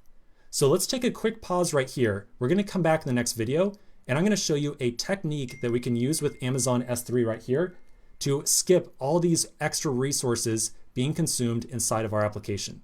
So quick break, and I'll see you in just a minute. In the last section, we went over a sort of two-hop approach of doing image upload. So we had said that our image file would first go to our Express API and then eventually end up over at Amazon S3. Now, this is an approach that a lot of people and a lot of products use today, but again, I'm going to argue that it makes a little bit of unnecessary demand on our Express API, and it uses more resources than is truly necessary. So in this video, we're going to lay out an alternate approach that solves that issue entirely. So let's take a look at this. It's going to be a diagram, and at first glance, this diagram is going to look a little complicated, but we're going to walk through it, and then we'll go through the actual implementation. And at the end of the day, even though it's tougher to understand what's going on, I think you'll agree with me that it ultimately is a lot more straightforward than going through that sort of two-hop flow. In this diagram, we have three columns. We got the client on the left.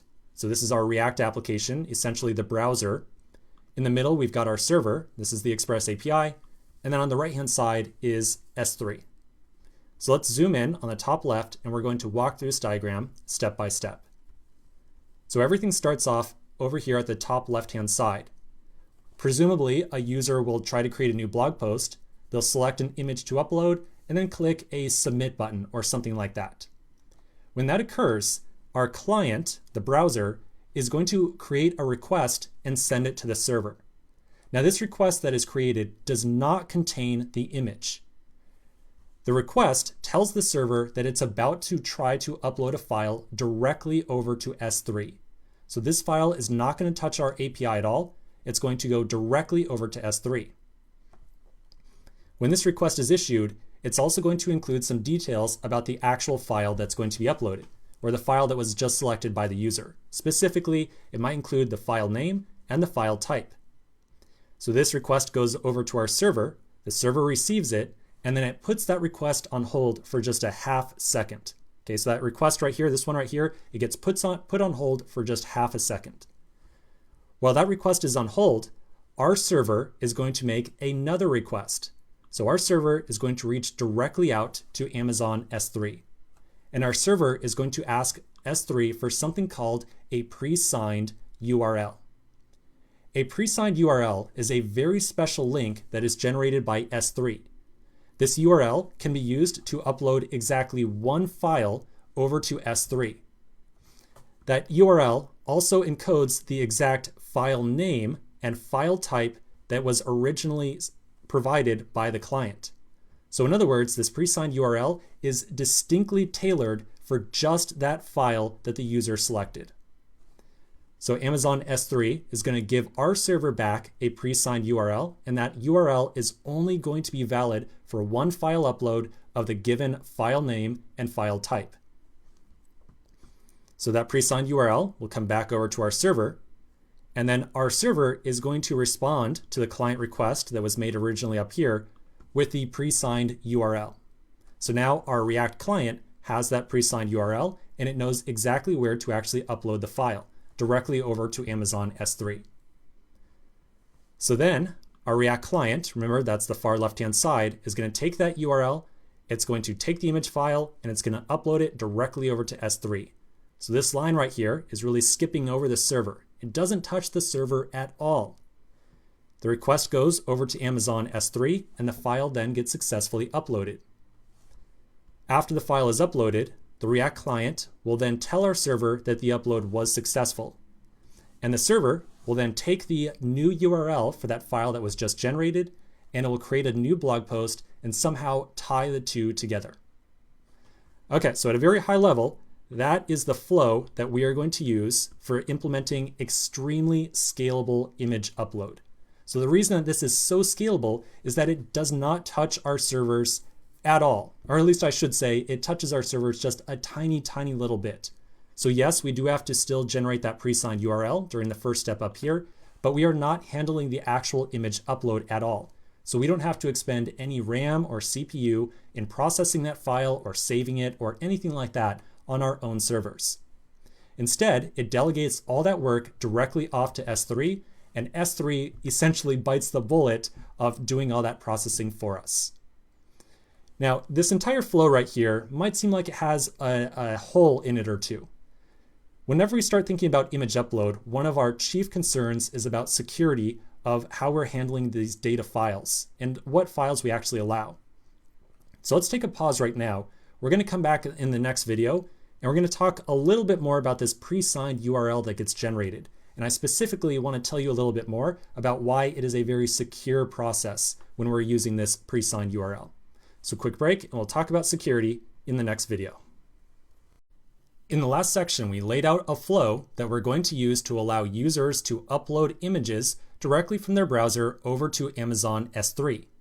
In this section, we're going to talk a little bit more about that pre-signed URL that gets generated anytime someone wants to upload something to our Amazon S3 data store. We're going to first start off by talking about one little piece of terminology around AWS S3. And once you understand this piece of terminology, we'll then have a better idea of why we are using a pre-signed URL at all. Okay, so the piece of terminology that I want you to be aware of is something called a bucket. A bucket is a unit of data storage inside of Amazon S3. You can really think of these buckets as being like a folder or a hard drive. It gives us a way to organize information that is tied to our S3 account. You and I are going to eventually end up with a single bucket that stores all the different images that users upload to our application. These buckets, we always try to limit or restrict access to them as tightly as we possibly can. So I want you to imagine for a second that maybe you and I create a bucket tied to our application, and we call it something like Blogster bucket right here. When we create this, we would probably be okay with our Express API getting access to this thing and allowing our Express API to write data to it or read data out of it as well. However, under no circumstance would we ever want to allow some random person online to write data to our bucket. If we allow random people online to write data to our bucket right here, then I can almost guarantee you, you'll eventually end up with some random person storing like video files or really anything they could possibly imagine inside of your bucket. And the reason that's a big deal is that you are paying for the data that gets stored inside that bucket. So if you allow public write access to your bucket, you're essentially going to be paying for other people to very freely store information that serves you and your users absolutely no benefit. So whenever we create a bucket, we always try to lock down access to it as tightly as we possibly can. So by default, we usually disable all writes to the bucket, and we say absolutely nobody can write any data to this bucket. However, when we generate this pre-signed URL that we're going to make inside this flow right here, that pre-signed URL allows us to circumvent that restriction for just one file upload. So by making this pre-signed URL, we can give one user very temporary access to writing data inside of our bucket and say, hey, you know what? You seem like you need to write a blog post and upload an image with it. So tell you what, I'll allow you to upload exactly one image. Go for it. So we allow that user to upload one image, and generally we're probably going to be okay with paying for data that is stored on behalf of our users. So that's why we are using this pre-signed URL at all. It allows us to lock down our bucket and keep arbitrary people from writing data into it, but always allow very distinct and very choice users inside of our application to go ahead and put data in. Okay, so now that we have a better idea of the purpose of that URL, let's take a look at an example of a URL, just so you know what it actually looks like. Okay, so this is kind of a crazy diagram right here. At the very top, I've put down some options of what you and I are going to eventually send off to the AWS S3 API. And then right after that, I pasted an example of a pre-signed URL that we might eventually see inside of our application. So this is just to give you a better idea of what that URL actually is and what is actually contained in the URL itself. So the first thing that we do is summarize some details about the upload that we're about to commit. So this would be the step where a user sends a request to our server and says, hey, I want to upload some file. You and I then take some details about that file and send them over to the AWS S3 API. So this right here might be the data that our application sends over to S3. We might take the name of the file, so maybe in this case it's house.jpg. We record the type of the file, so image/JPEG, and then we might also specify the name of the bucket that we want to save this file to. So we take all these details and we send them over to S3. And then in response, the S3 API gives us this pre-signed URL right here. So this URL that you're looking at right here can be used to create one single post request. And some amount of data can be contained within that post request. So we are going to take the user's image, we're going to attach it to a post request, and then we're going to issue that post request to this URL right here. Now I took this URL and I broke down some of the actual information inside of it. And I summarized it inside of this table right here just to give you a better idea of what that URL actually represents. So first off, the URL contains a domain. And this domain records the name of the bucket that we are trying to upload this data to. So right here, you'll see that it says blogster-images. The URL also specifies the name of the file that we are trying to upload. So in this case, house.jpg.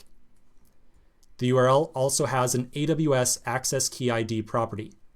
This is the ID or the API key that was used to originally generate the pre-signed URL. There's also the content type, which records or reflects the type of file that can be uploaded with this link. The link also has an expiration assigned to it as well. So after a certain amount of time, the link expires and can no longer be used to upload any data whatsoever. And then finally, there's a signature property. And the signature is what verifies the link as having been generated by the actual AWS API. And it's what actually keeps people from fabricating their own links and using them to maliciously upload files to our bucket. Okay, so we now got a better idea of the purpose of this URL and some of the information that is contained inside of it. Now, the last thing I want to do is talk a little bit about some of the security concerns and how they get resolved around this URL. So quick break, and we'll talk about the security side of things in the next video. In the last section, we spoke about the pre-signed URL that gets generated for our image upload process. Now just one last discussion, and then we're going to actually implement this inside of our app. So the last thing I want to discuss is some of the security concerns around the URL, and specifically how the use of a pre-signed URL makes those security concerns go out the window. All right, so I got a diagram here. Let's take a look.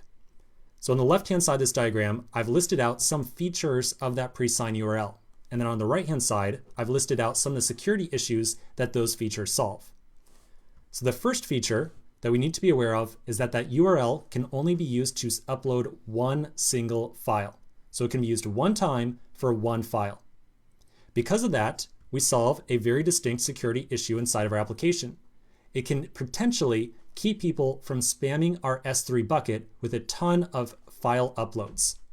Now, just to be clear, me saying this right here is a little bit disingenuous, and it's a little bit of a stretch on my side.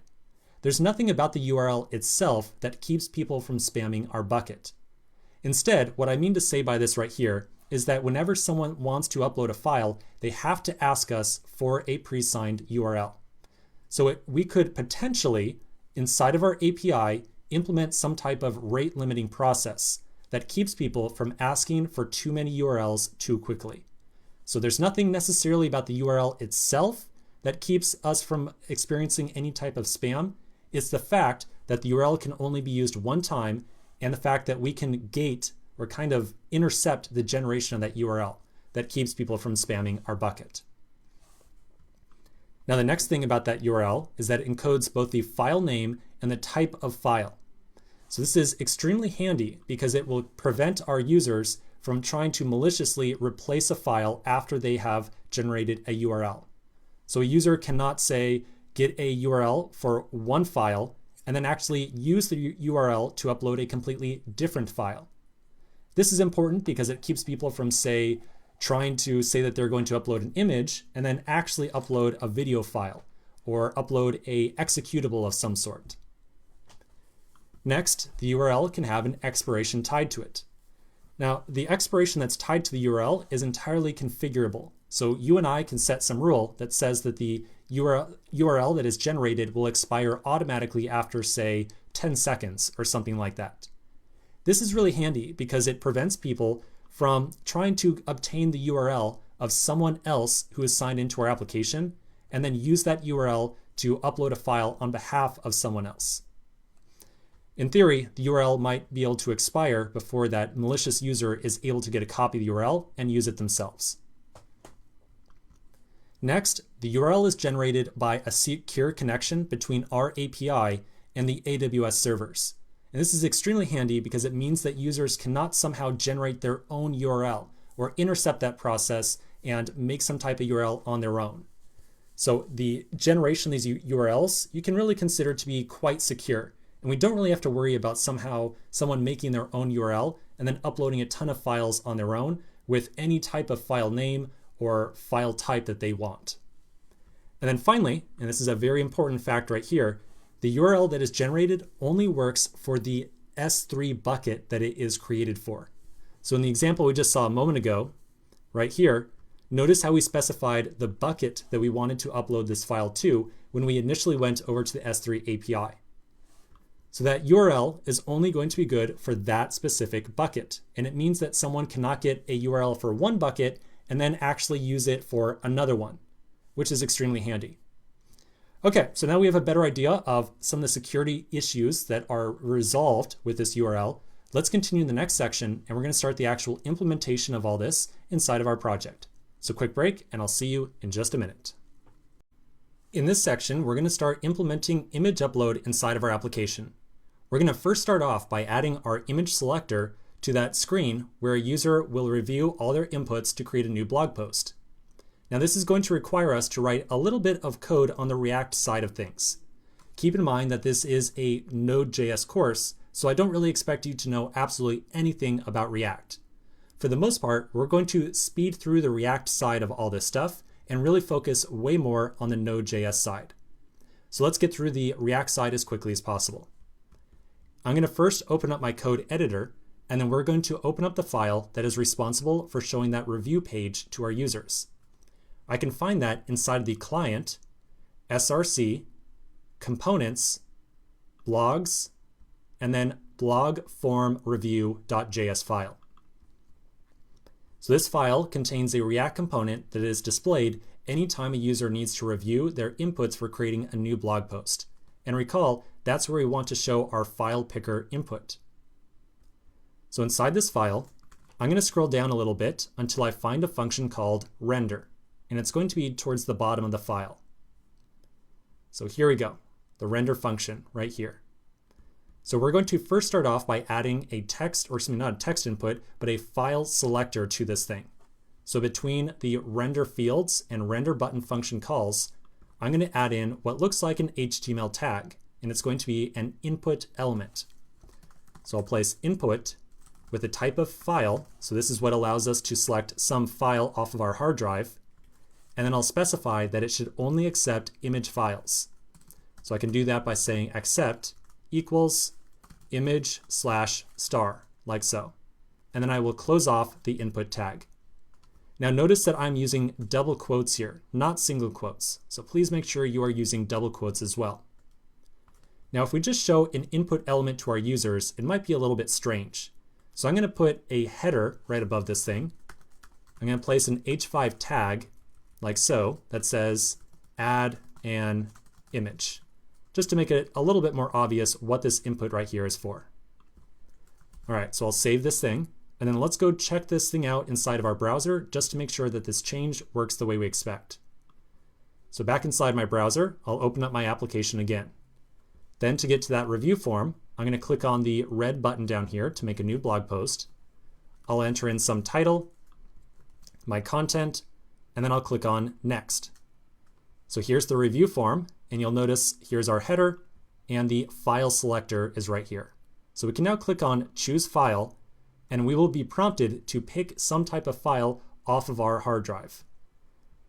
If you look at any type of file, you should only see image files are selectable. So right now on my desktop, I have 3 image files. But if I start to, say, look at some video files, like the video files from this course, I can't select these because they are not image type. So this is definitely working the way we expect. Okay, so small steps here. Let's take a quick pause. We're going to come back in the next video, and we're going to figure out how to now take this selected image that we pick and somehow get a pre-signed URL for it. In the last section, we added an input tag to our React element responsible for showing that blog form review page. In this section, we're going to write a little bit more code on the React side of things. The goal of which is going to make sure that when we go to submit this blog post, we actually attempt to get a pre-signed URL from our Express API at the same time. Again, a lot of the code that we're going to write here is really tied to the React side of things. And I don't really expect you to have to really learn this stuff or understand it or anything like that. Honestly, if you have any experience with React already, I think that you'll understand exactly what we're doing here. So I'm going to go through this rather quickly because it's, really not super relevant to what we're trying to accomplish. So the first thing I'm going to do is add on a variable inside of our component that's going to store the file that the user selects inside this input. To do so, I'm going to go up to the very top of this file, and right underneath where we declare the class blog form review, I'm going to add in a little variable declaration, a little piece of a instance variable that's going to be assigned to instances of blog form review. So right above render fields, I'm going to say state equals, I'm going to place an object, and I'll say file null, like so. Next, I'm going to go back down to our render function that we were just looking at a second ago. So I'm going to go back down, back down, back down. Here's that input tag that we just added. I'm going to add on an event handler that will be called anytime a user selects a file by using this input. So I'm going to first start off by giving myself a little bit of space here for some more code, like so. And then I'm going to pass in another option called onChange. I'll say equals, some square braces, and then inside of here, I'm going to pass a reference to a function that you and I are going to define inside of this component. So I'll say this dot on file change dot bind this, like so.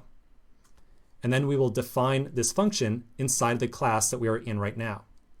So right above our render method, I'm going to define a new method called onFileChange. This is going to be called with an event object. That event object right here contains the file that was just attached using that input element. So we're going to take the file out of this, and then we're going to set it on our component state. So essentially, this React component is going to understand the file that we are trying to upload. So I'm going to say this.setState file equals event.target.files, like so. Now at this point, some of this might seem a little bit confusing. So let's do a console log of the event object that comes into this onFileChange thing and just get a better sense of exactly what event.target.files is.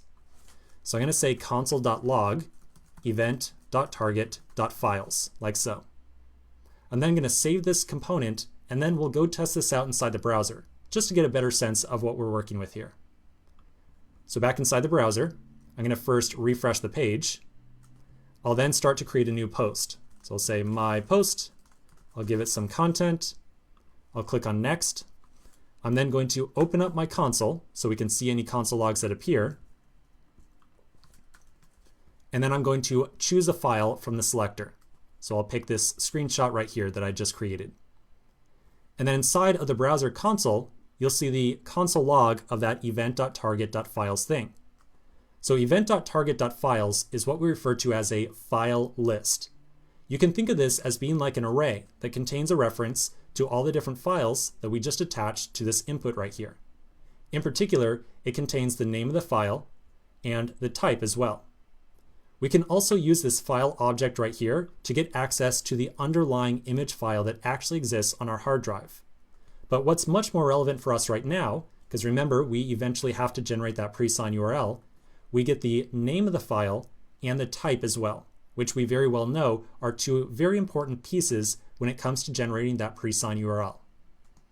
Okay, so now that we know more about the file that we're getting access to, let's take a quick break. We're going to come back to the next section and we're going to start to add in the request to get some pre-signed URL from our Express API.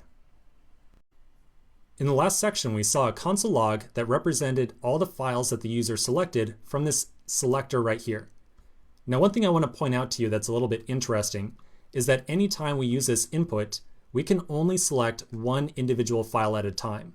So if I hold down Shift right now on my keyboard and tried to select any other file, I can't. So I can only get access to one file, which is definitely how we want to design this feature on the first go through. However, when we did that console log just a second ago, you'll notice that we got back a file list. So we don't really want to work with a list that only ever has one record inside of it. So back inside of our code editor, where we call that setState function right here, and then pass in event.target.files, I don't really want to store a reference to the big list of files that's only ever going to have one image inside of it. Instead, I'm just going to take the first image out of that thing, like so, and then assign it to this file key. So now, after we select an image, our component is going to contain a reference that points to that one single file and nothing else. Okay, so that looks good. Now the next thing we need to understand is how this component eventually reaches out to the back end and tries to create a new blog post, because that's probably when we want to get our pre-signed URL. We probably want to make sure that just about as our user is about to try to create that new blog post, we reach out for that pre-signed URL, we grab a reference to it, and then we try to do that image upload. So chances are we want to make sure that any time that the user is about to click on Save Blog right here, that's when we probably want to make our request to get the pre-signed URL. So I can show you exactly where that click event is handled back inside of the component that we were just looking at. So if we scroll up just a little bit and find this onSubmit function right here. The onSubmit function contains a function call called SubmitBlog. This SubmitBlog function right here is where we write some code, or we have some code inside the React side of the application that attempts to actually save the blog post to our backend API. So I think that inside this function right here is where we are going to want to actually try to generate that pre-signed URL. So the first thing we're going to do is make sure that anytime SubmitBlog is called, we're going to pass in the file that we just stored a reference to as well. We will then go find the function SubmitBlog, and we're going to modify that function to make sure that it first tries to get the pre-signed URL, then does the image upload, and only then after that actually create the blog post on our backend API. So as a second argument to SubmitBlog, I'm going to pass in this.state.file, like so. And then I'm going to make sure that I get a comma right before history right after it. Now notice that I pass this thing as the second argument, not the third here. So make sure that you are passing it in as a second argument as well. There's no good reason for this per se, besides just semantics. This history thing right here is more or less a callback function of sorts. And traditionally, callbacks are issued as the final argument in a function call. Okay, so I'm going to save this file, and then we're going to go open up this SubmitBlog function. We're going to find that thing, and we're going to modify it to make sure that it tries to retrieve a pre-signed URL before creating the blog. So back inside my File Explorer over here, I'm going to look inside my client directory again. I'm going to find the src directory. I'll find the actions folder, and then inside that folder, I'll find the index.js file. Okay, so inside of here, we should see some stuff at the top like import Axios and import fetch user, fetch blogs, fetch blog, blah, blah, blah. And then a little bit underneath that, you're going to see a function called SubmitBlog right here.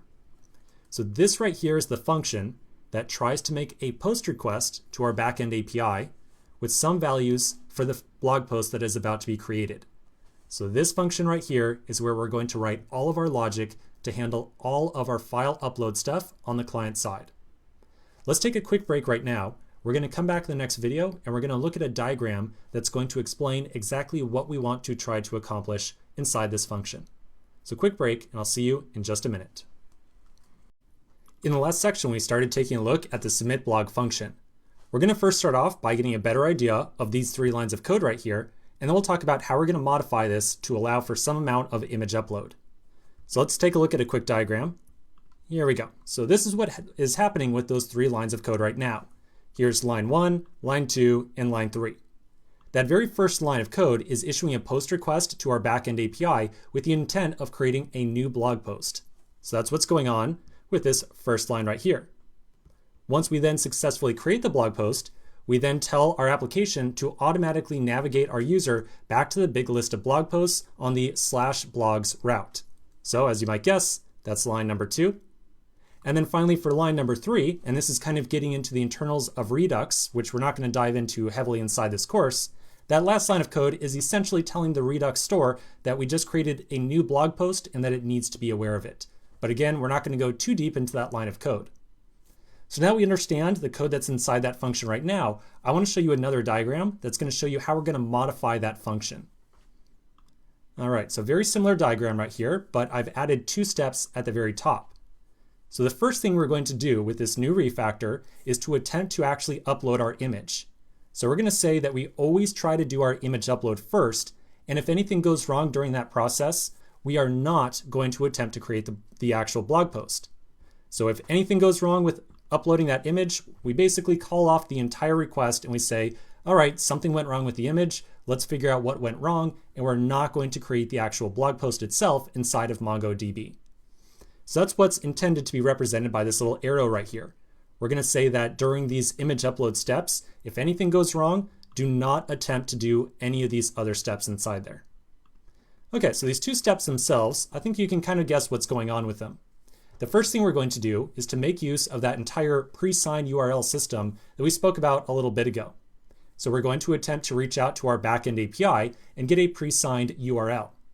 And then once we get that from our API, we will then use it to make a post request to Amazon itself and attempt to upload our image file. As you well know at this point, we haven't gone through the process of actually creating that Presigned URL or anything like that on our backend API. So at this point, we're going to kind of draw a line in the sand. We're going to say right here, we're going to take a pause from working on our SubmitBlog function. We're going to stop working on this for just a little bit, and we're going to start working on the entire Presigned URL system that needs to exist inside of our API. And then once we have all that stuff put together, we can then come back to the SubmitBlog function right here and kind of join these 2 pieces, the front end and the back end, together to actually do our image upload. So let's take a quick break right here. We'll continue in the next video where we're going to start working on creating an Amazon S3 bucket and then start to generate an actual Presigned URL with it.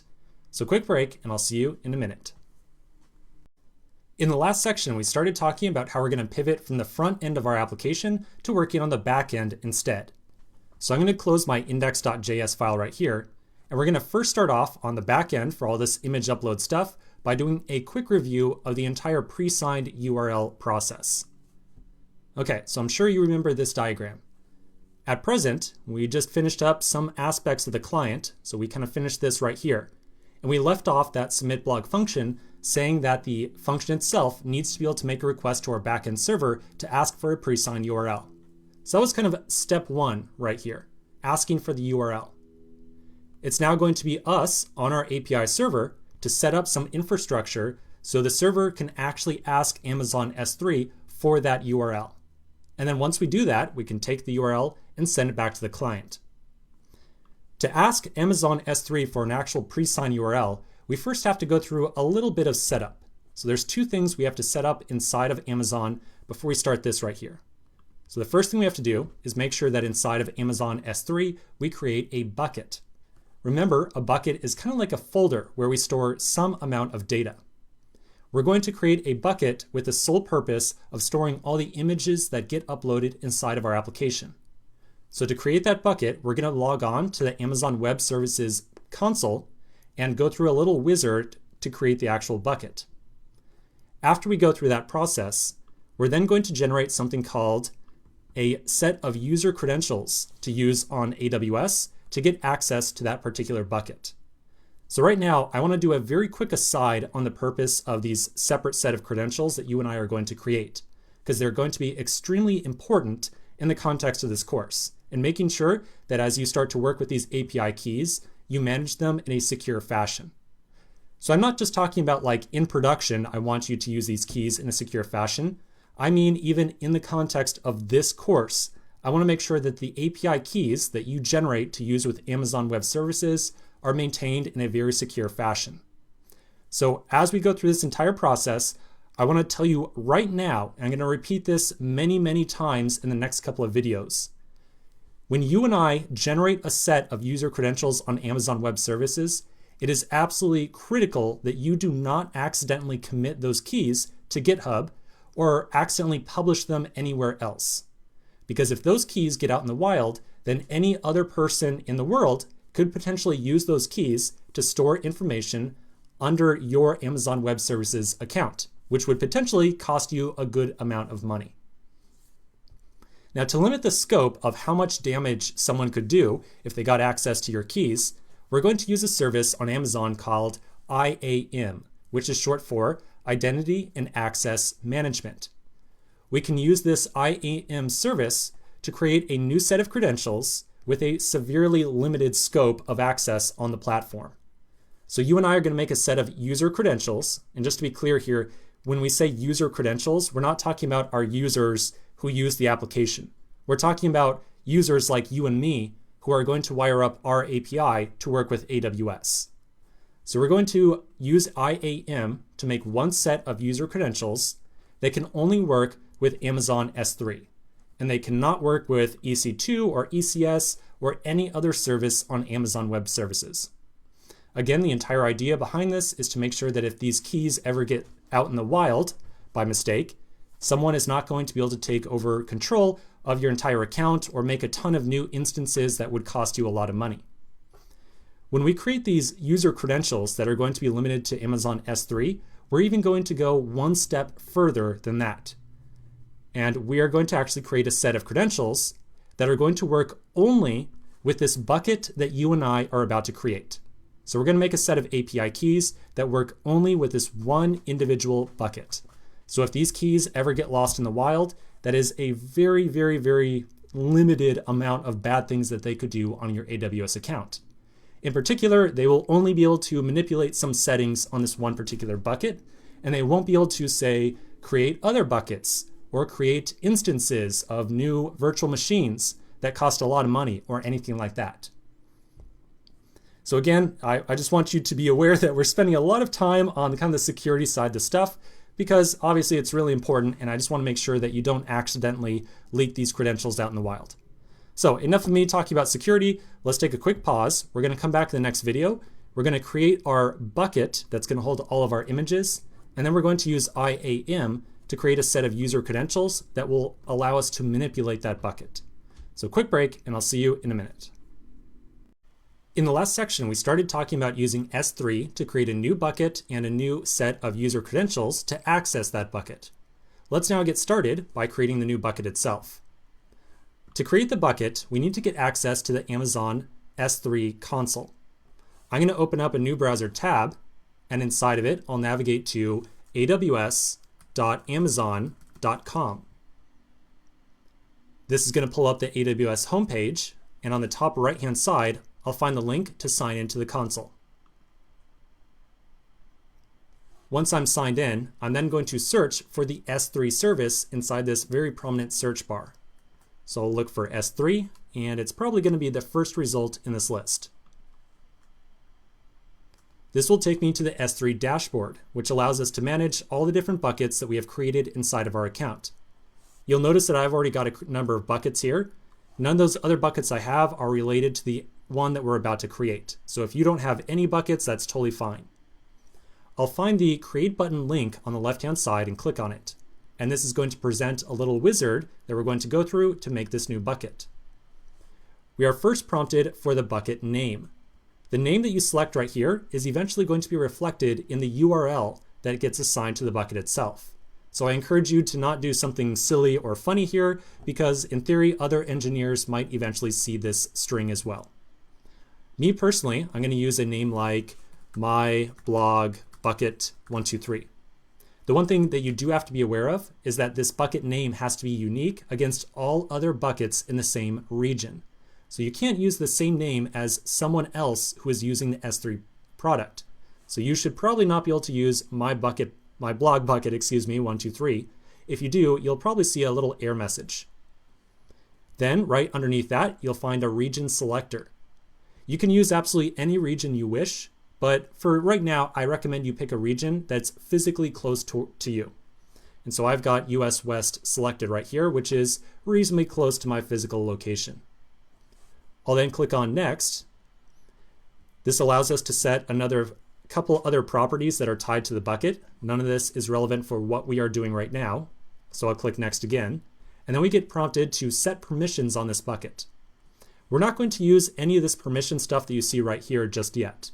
So I'll click on Next again. We get asked to review everything. And then finally, I'll click on Create Bucket. That's going to create the new bucket and add it onto our dashboard. So I should now be able to scroll down a little bit and see the bucket that I just made. And here it is right here, my blog bucket 123. I'm then going to open that thing up, and I'm just going to pause right here for half a second.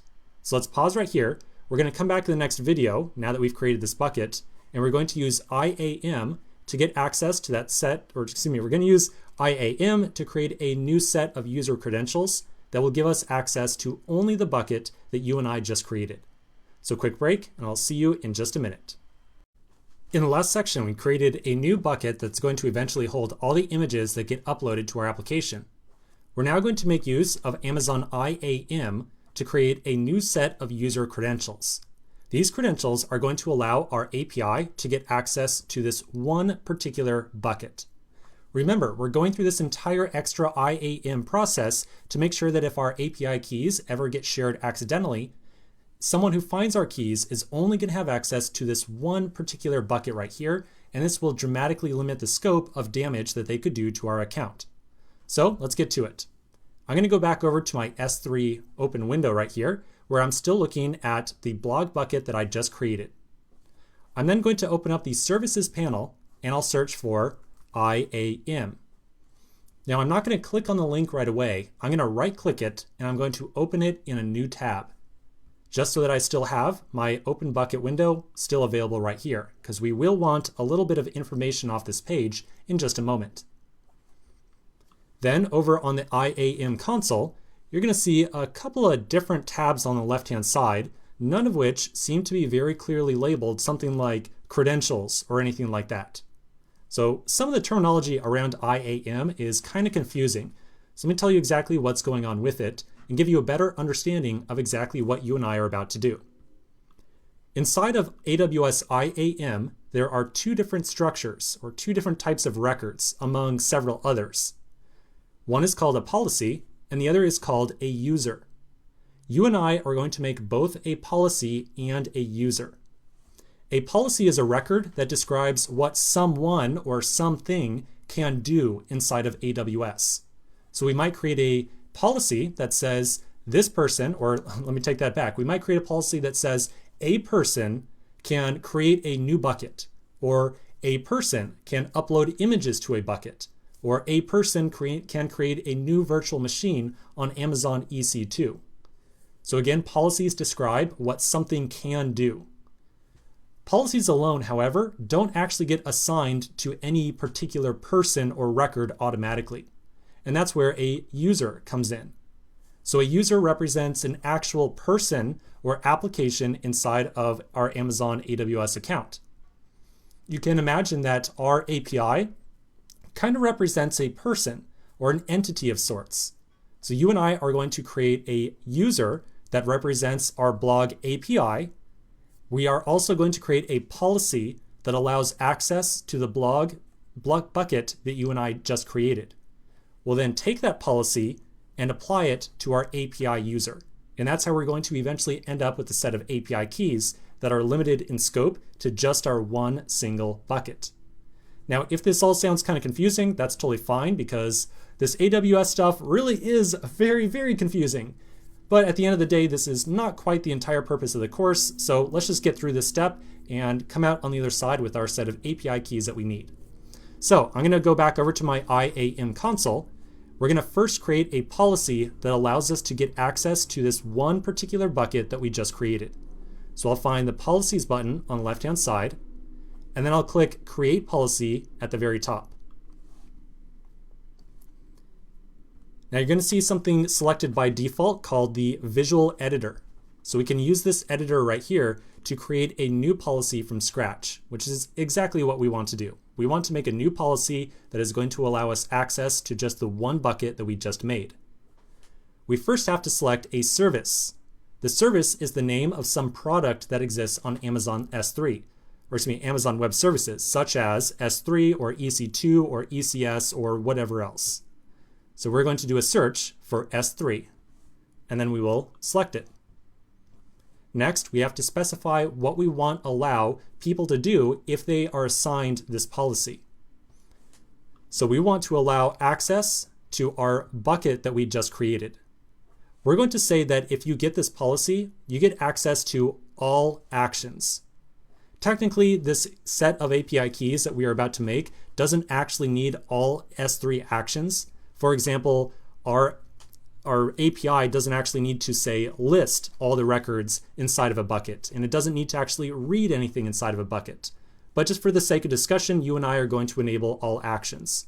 We could definitely get a little bit more fine-grained if we wanted to right here, but honestly, again, kind of outside the scope of what we're trying to do. So if you want to look at the documentation around the required permissions for what we're trying to do, you certainly could do so if you wish. Then after we enable that set of actions, we have to set the number of resources or which resources this policy is supposed to apply to.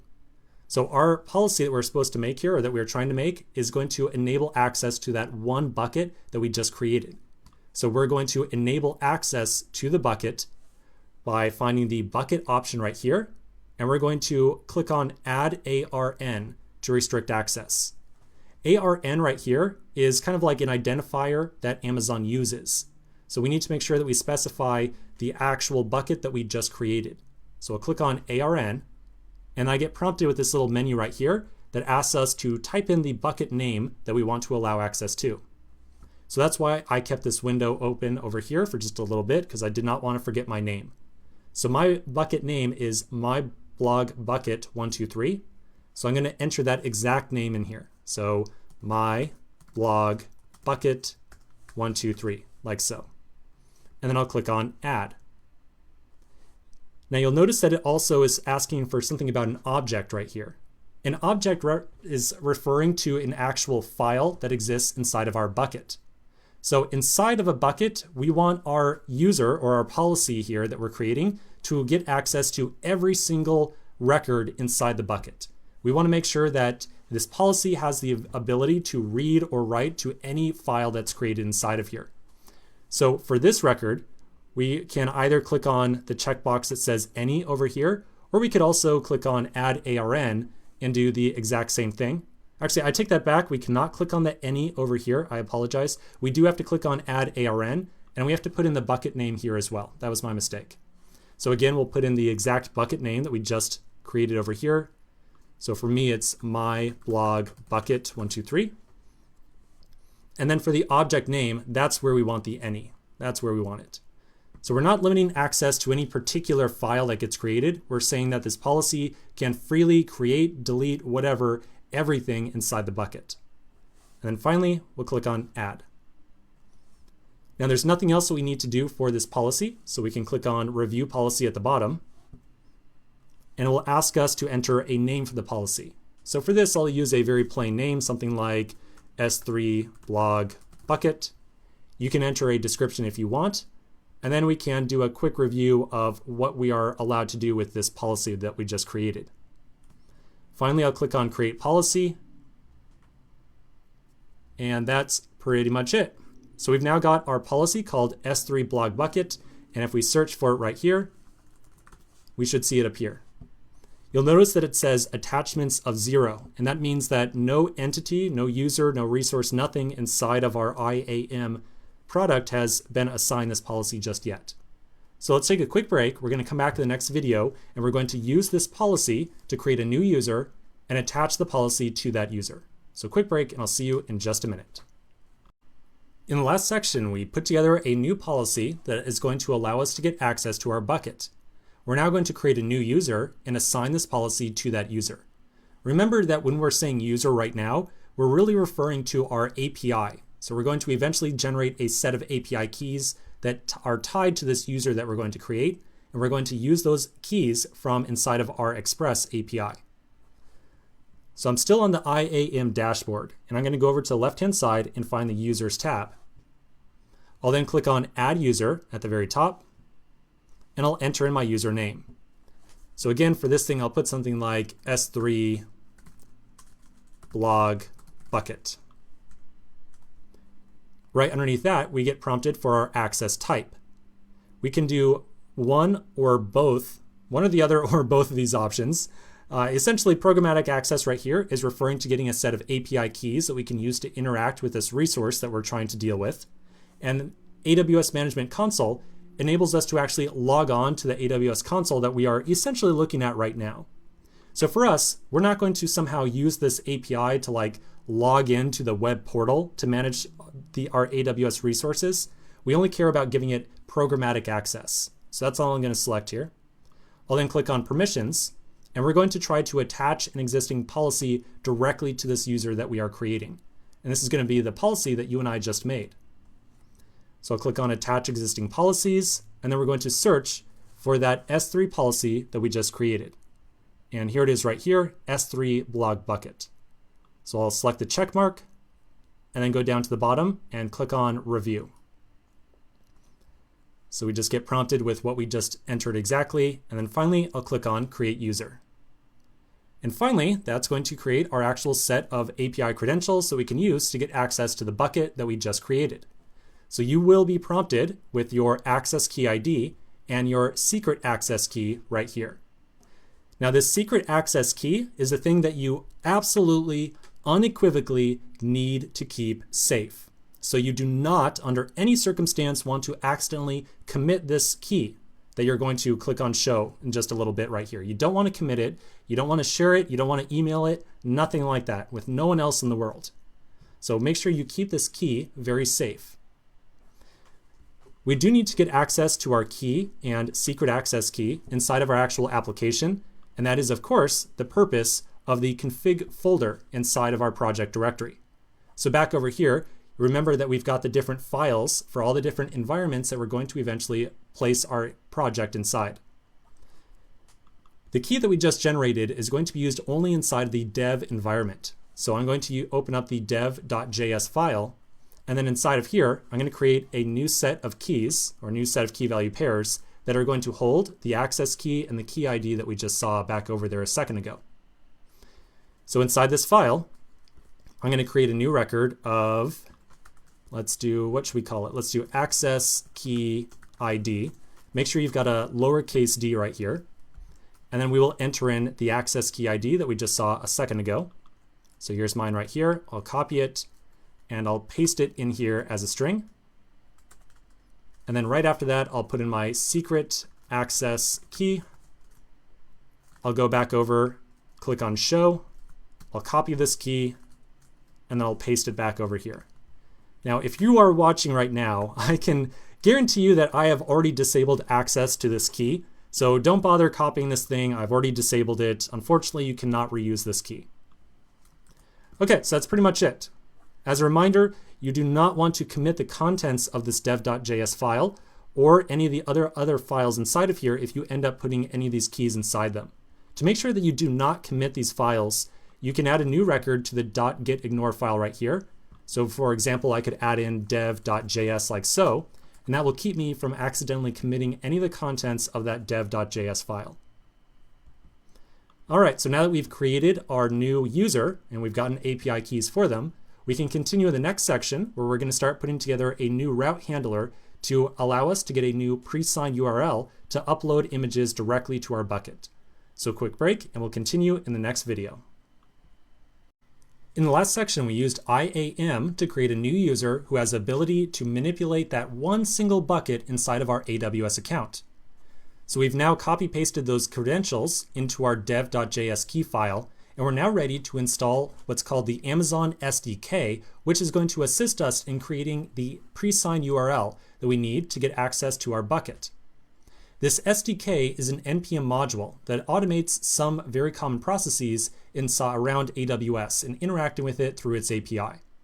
So let's first get started by installing that AWS module.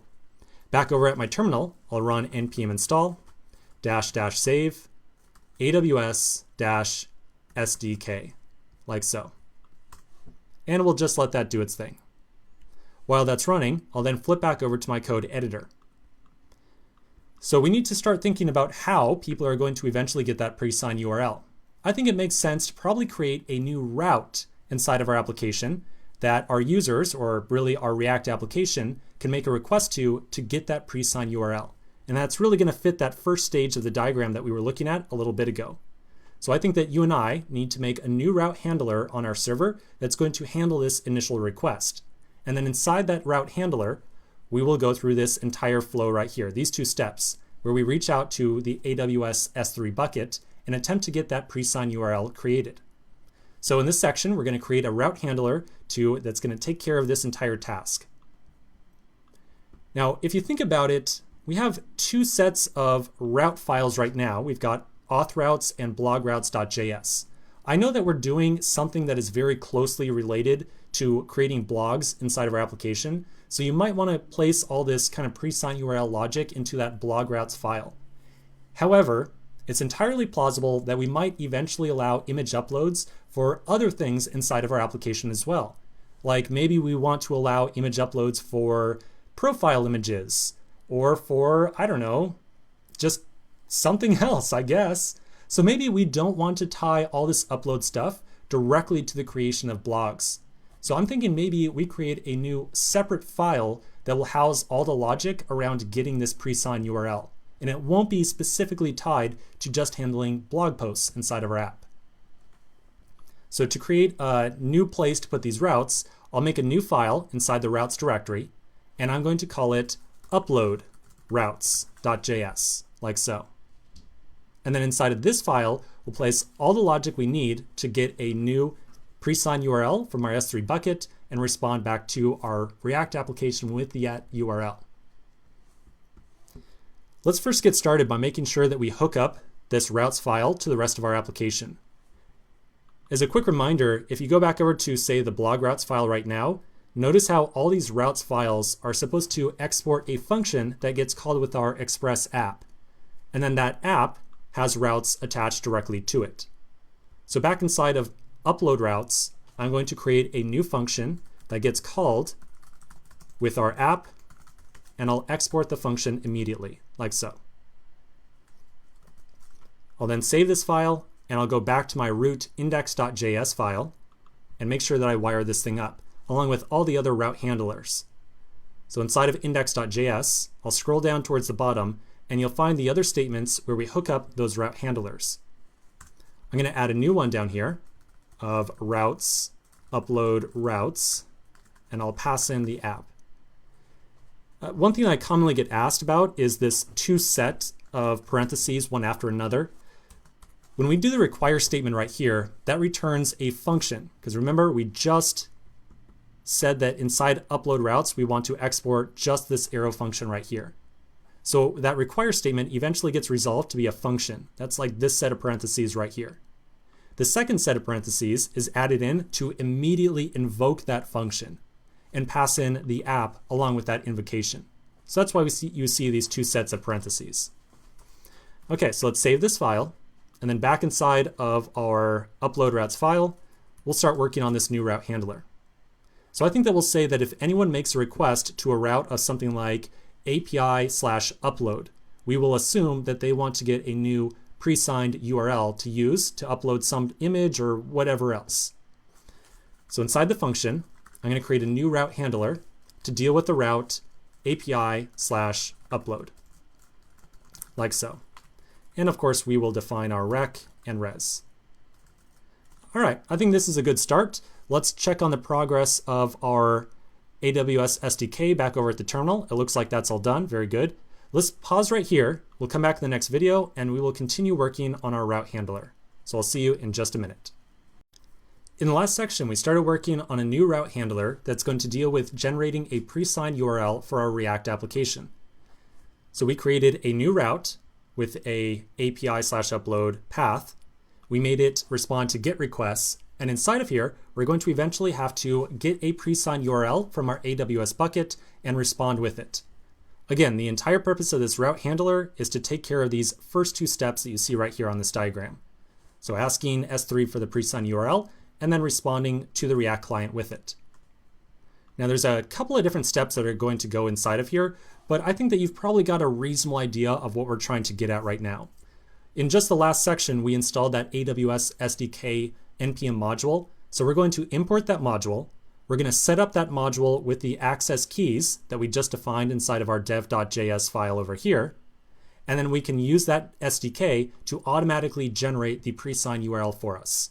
So in practice, it really is pretty straightforward. It's just going to be a lot of kind of code that we're going to have to write in parallel to get through. So let's get started. We'll first start off by requiring in the AWS SDK at the very top. And we'll also require in our keys file at the same time. So we'll say const AWS is require AWS-SDK. I'll also pull in my keys file, which is up one directory, and then which is a keys.js file inside the config directory. So up config keys. Then immediately after that, we're going to take that AWS SDK and we're going to feed our API keys directly into it. So I'll say const s3 equals new aws.s3. Notice these are capital, or it's a capital S right here. And I'm going to pass in an object that contains the API keys that we just generated. So we'll say access key ID is keys dot access key ID. This is keys.accessKeyID right here. Remember, because we just defined that inside the dev.js file, and that's the property name that we gave it. So I very purposefully chose the property name that was identical to the expected key that we're supposed to provide when we create a new instance of the SDK. Then we also need to pass in the secret key as well. That will be secret access key, which is keys.secret access key. Cool. So notice that the AWS module that we're making use of has many sub-modules inside of it. We are specifically making a new instance of the S3 library right here, which is going to allow us to create that pre-signed URL. So in practice, this object, S3 right here, has all the functionality tied to it that's going to allow us to make that pre-signed URL, and it's already been configured with our set of access keys that belong to the user that we just created over on the IAM dashboard. All right, so that looks pretty good. Let's take another quick pause because this next section is going to be a little bit long, so we'll take a quick pause right here and we'll continue in the next video. In the last section, we've configured the Amazon S3 SDK, and we also set up our initial route handler right here as well.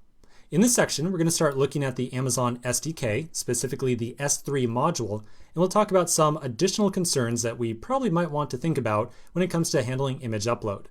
So let's get to it.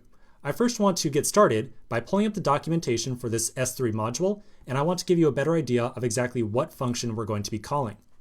So inside my browser, I'm going to open up a new tab, and I'm going to do a search for AWS JavaScript SDK. One of the first links should be something for like AWS S3. You're looking specifically for AWS SDK for JavaScript or SDK for nodejs. You do not want JavaScript in the browser. That's not what we're looking for. So we're looking for something that says like AWS SDK for JavaScript or right here, nodejs. So I'll try this one right here. And it takes me to the homepage for the SDK for nodejs. And I'll click on the API documentation link. So that's what we are eventually looking for. And then you should end up at a page that looks exactly like this. Or hopefully somewhat like this, I suppose, because at some point they definitely will update the documentation. Ultimately, just look for a page like this and you should be good to go. On the left-hand side, you're going to see a ton of different modules that are included in the AWS SDK. If we scroll down a little bit, or maybe a lot, we'll eventually find the S3 service, which is what we are making use of when we pull off this S3 property right here. So I'm going to look at the documentation for S3. And here we go. Inside of here, there is a lot of different documentation. So this is a very dense read, and there's a lot of information inside of here. But I want to point out one or two particular functions that we are going to make use of eventually. On this page, I'm going to do a search, and I'm going to look for presigned, actually just signed URL. And we should see a function appear that says something like GetSignedURL. So I'll click on that, and it will take us to the documentation for the exact function that you and I want to call. All I want to really show you here is that, hey, you can reference the documentation if you want to. You can also take note of the arguments that we are expected to call this function with. So we're supposed to pass in an operation, some parameters, and a callback. We're going to talk a little bit about the operation and the parameters. So first, the operation. The operation is the name of the thing that we want to get a presigned URL for. So inside of Amazon S3, there's a lot of different operations, or essentially things we can do. Like say we can upload a new file, or we can delete a file, or we can change the permissions for a file, or we can edit a file. A lot of different things that we can do with Amazon S3. The string that we pass in as the first argument right here specifies what we want to get the presigned URL for. In our case, we want to upload a new file. And remember that in Amazon S3, files are usually referred to as objects. So in our particular case, we want to do the put object operation. And you'll even see an example of it inside the documentation right here. So put object is what we refer to for the operation to upload a new file to our Amazon S3 bucket. So for you and me, the first argument is going to be put object. The second argument to this function is an object with a set of parameters. So there's a lot of parameters that are going to be involved here. Let's talk about a couple of them. All right, here we go. So this is a diagram that's going to tell you a little bit about the different arguments that we're going to pass to that GetSignedURL function. As we just spoke about a moment ago, the first argument is operation name, and we're going to eventually use put object for that. Then the second argument is the params object, and it has three different keys that you and I are going to eventually fill out. The first key is going to be the bucket name. So this is the exact name, the same name that you and I assigned when we created the bucket a little bit ago. And as you'll recall, mine is named as myblogbucket123. We're going to skip key for just a second because that's part of a larger discussion and go on to content type. Content type is going to be the actual content type definition of the file that we're going to eventually assume that will be uploaded to our bucket. So in our case, you and I are going to pass in an image type content type. So we're going to say that users can add or upload files that are of the image type. And we're going to disallow anything of like, say, video or executable or text files or absolutely anything else. We are going to only allow a content type of images to be uploaded to our S3 bucket. Now the most interesting property here, or at least the most interesting one for our application, is the key property. This key property is not the API key or access key or anything like that. The key is the name of the file that we are going to upload. The reason that this is so relevant is that it really ties into the exact nature of the application that you and I are putting together. So let me tell you why very briefly. Okay, so right here is a diagram of a blog post that might exist inside of MongoDB. One thing that we haven't really discussed a whole lot is how we're going to eventually relate these uploaded files back to blog posts that get created inside of MongoDB. But I think that you can probably agree with me that eventually we will probably have something like an image URL property assigned to every blog post that gets created. And this image URL will point to a uploaded file or the URL of a file that has been uploaded to our Amazon bucket. Now, when we upload files to our bucket, if we use the same exact file name that is provided by our users, we might eventually end up with, say, a file name of something like image-001JPEG. And this particular file name right here is very close to what I would kind of expect a digital camera or a phone to name image files by default. Like when you get a brand new digital camera and you take a picture on it, and then you go take the SD card and plug into your computer, a lot of times by default, you'll see some nomenclature like this. So the very first image will be image-001.jpg, and then the second image will be 2, 3, 4, whatever else. The issue that we might run into is that if the same user or many different users start uploading images with the exact same file name, there might eventually be conflicts inside of our bucket. And we would definitely not want to allow some user to, say, overwrite or kind of collide or do an imposter, kind of like, fake out some image or replace some image that already exists inside the bucket. So chances are that when you and I provide a file name for the image that's going to be uploaded right here, we probably don't want the user to provide their own file name because they might accidentally use a duplicate file name, or they might try to very purposefully provide a duplicate file name with the intent of overwriting some existing image. So when you and I specify the key, like the name of the file that we are uploading, we are going to take this opportunity to rename the file name. We're going to generate a random string of numbers and characters, and we'll use that as the file name. And this is going to keep users from having to worry about replacing images that they've already uploaded in the past. Now, that's not where this key discussion ends. There's one more aspect to it that I want to touch on very briefly. The other thing I want to tell you about is a little bit of the kind of structure of AWS buckets.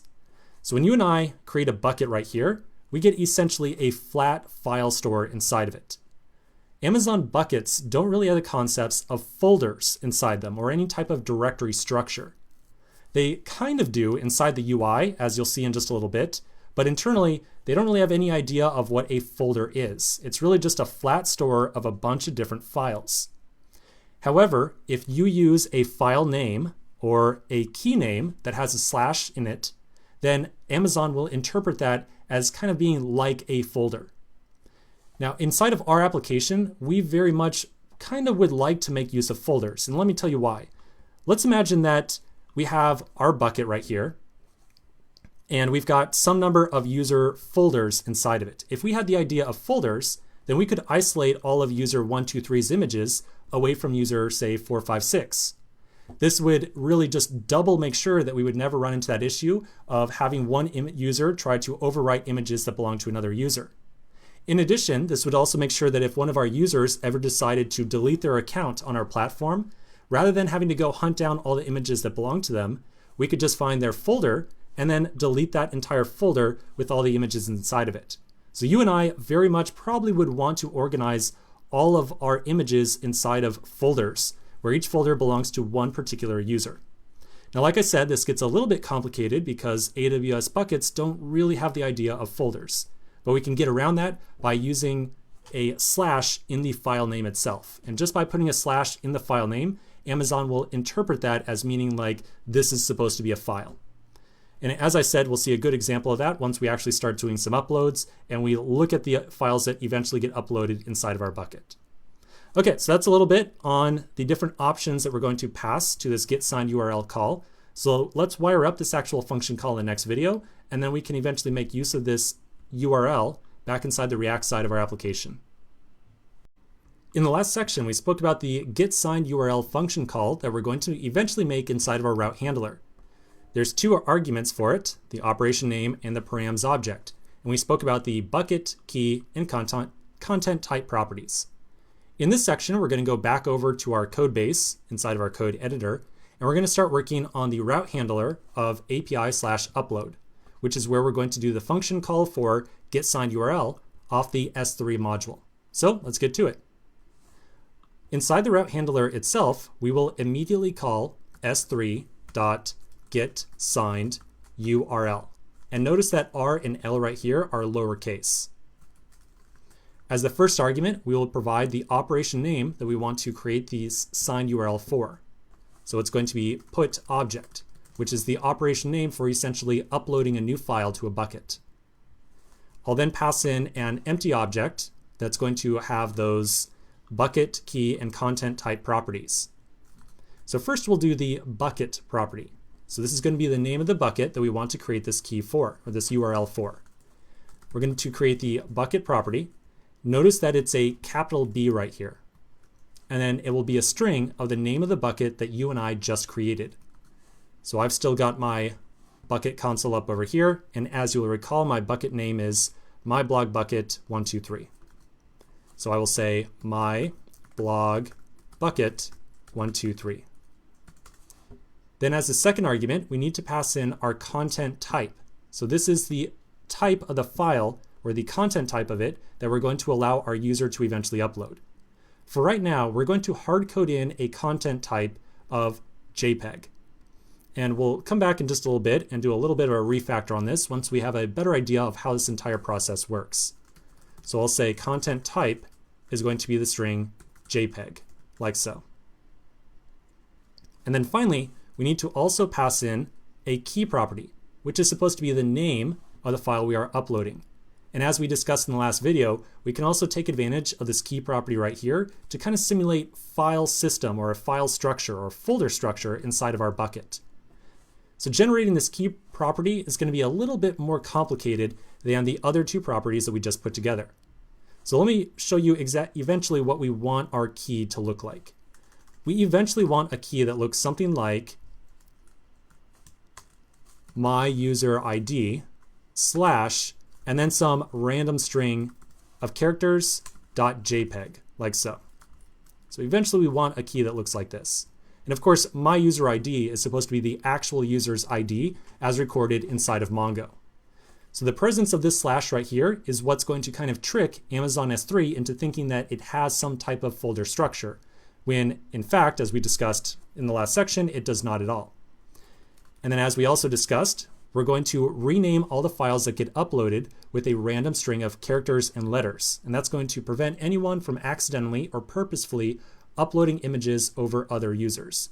And then finally, we're going to put on the actual file extension itself. So with that in mind, it's clear that we need to first get a user ID. We need to generate a random string of characters and numbers. And then we need to eventually work with this file extension. And like I said, we'll eventually come back and do a little bit of refactoring around this thing, but let's just focus on the user ID and the string of random numbers and letters first. All right, so first, to generate that string of random numbers and letters, we're going to use a npm module called UUID. I'm going to flip back over to my terminal, and we're going to install it over here. So I'll run npm install --save UUID.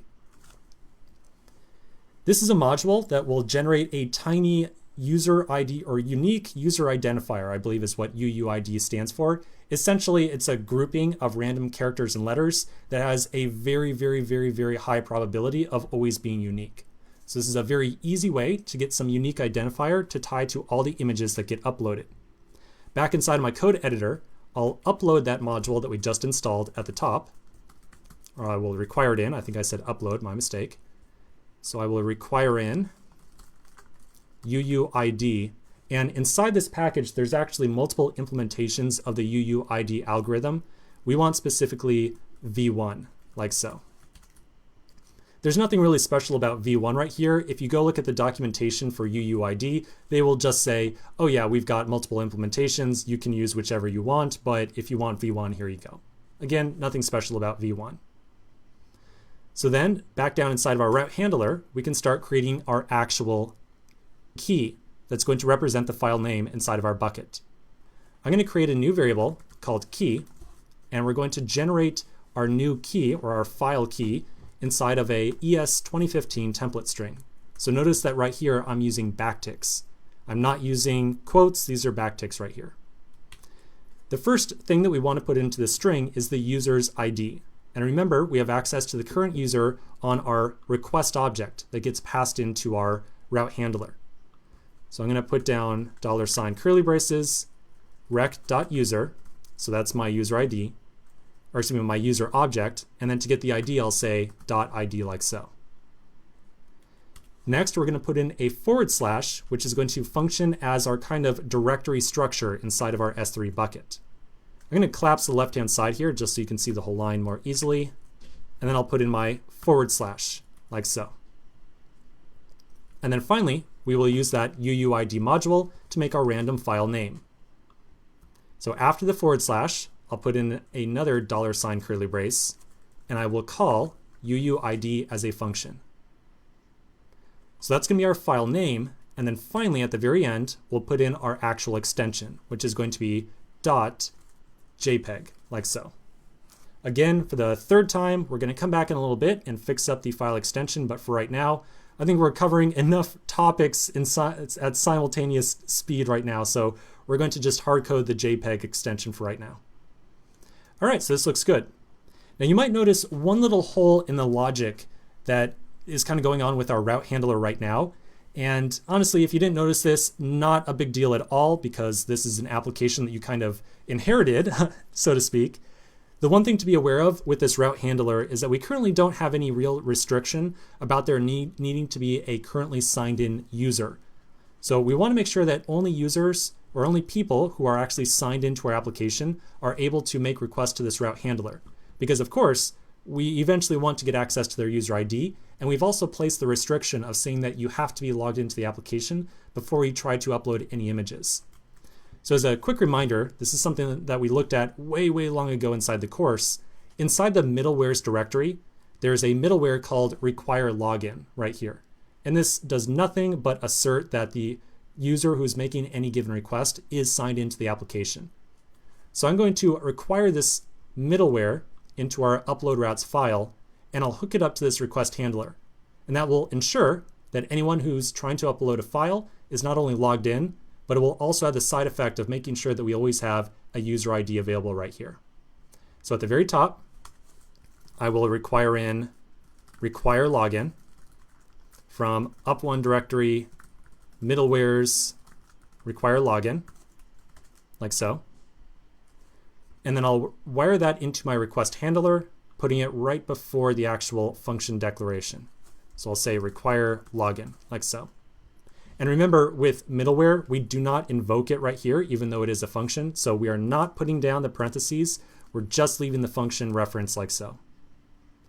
Okay, so that is a lot of stuff. Now the very last thing that we have to do is add on the key property for the key that we just generated. So inside of the params object right here, I'll add in key. Again, notice that this is uppercase key, and that will be the key that you and I just made. And then finally, we'll put on our callback handler that will be called after the S3 library successfully gets the signed URL from our S3 bucket. So we'll add on the callback function. This gets called with an error and the URL that was generated. And for right now, we'll just do a res.send with the URL. Actually, you know what? I'll tell you what. Let's send back both the key and the URL inside of an object like so. So we can take a look at the key that got generated right here and the URL that we got back from Amazon S3. Okay, so let's pause here. We will take a quick break. We're going to come back to the next video and we're going to test out this entire thing inside the browser and just see how we're doing. So I'll see you in just a minute. In the last section, we worked on our request handler for generating a pre-signed URL. We've finished this thing up and we're now ready to test it out manually inside the browser. Now at present, we don't actually have the ability to upload any files, but we can at least attempt to run this request handler and ensure that we get back a key and a URL. And remember, the key here is supposed to be the actual file name, as it should be uploaded eventually over to that S3 bucket. So let's flip back over to our browser and we're going to test out this route handler. I'm going to first make sure that my server is running. Yep, it is. And I'll go back over to my browser and I'll manually navigate to that new route that we just created, which was localhost :5000/API/upload. Then inside the browser, you're going to see the response with the key and the URL. The key that you see right here has my user ID, and I know this is the user ID because I've been working with this user quite a bit throughout this application. It then has a slash to indicate a folder, and then finally, we have that randomly generated string of numbers and letters, which represents the randomly generated file name. And again, this is to make sure that a user does not accidentally or purposefully overwrite any other images. And then finally, the actual file extension at the very end. And then as a second property is the pre-signed URL that was generated for us.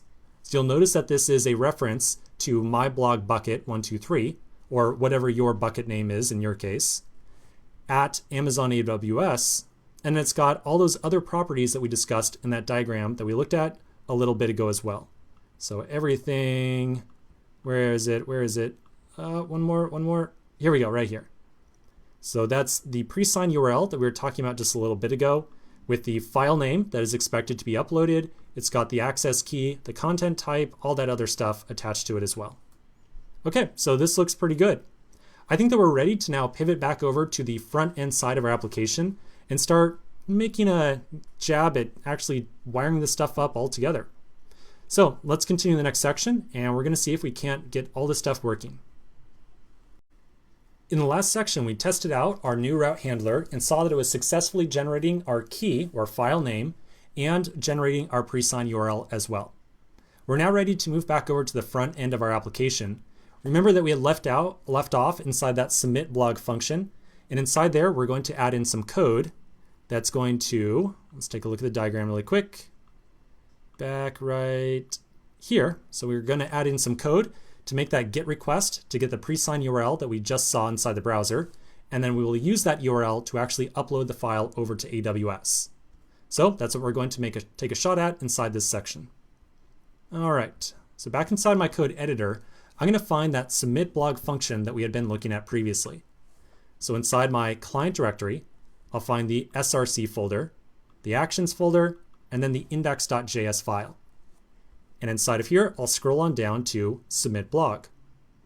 Remember that SubmitBlog is being called with the values object, which is all the values that got added to our form, and the history object, which is tied to navigation inside of our app. This is a really real piece of trivia here, but if you recall, we actually added in one additional argument to this function when it got called from our component. So I'm going to very quickly open up our component and just remind you about that one last argument that got added in there. So in my components, blogs, blog form review.js file, I'll scroll on down to the onSubmit function. Here it is. And inside there, you'll see the SubmitBlog function call. So as the second argument, we passed in the file object for the file that we want to eventually upload. So back inside of my index.js file with the SubmitBlog function, I'm going to make sure that I add on the file as the second argument, like so. Okay, very good. So now inside this function itself, we're going to first use Axios to make a request over to our API to get the pre-signed URL. And then we will use that to actually upload our file to Amazon S3. So let's get to it. At the top of the file, I'm going to first add on some logic to make the request to our API. I'm going to call a new variable, or I'm going to create a new variable, and I'll call it upload config, because this is an object that's going to describe how we're supposed to pull off the upload. I'll then call await axios.get, and we are trying to make a request to our backend route API/upload. So get/API/upload, like so. This upload config variable right here is now going to contain that same object that we saw in the browser just a moment ago. So it's an object with the keys key and URL. So key is supposed to be the actual file name as it gets uploaded over to Amazon S3, and URL is where we are supposed to actually upload that file to. So now back inside my browser, I'm going to add in the line of code that's going to take that config and attempt to upload the actual file. So I'm going to say await axios.put. Notice that this is a put request and not a post over to the Amazon bucket. As the first argument, I'll provide the URL that we're going to use to actually upload the file to. So this will be the pre-signed URL that we just got inside of upload config. Now, one thing I realized I just told you, I had said that upload config right here was exactly this object. That was my mistake. That's actually not the case.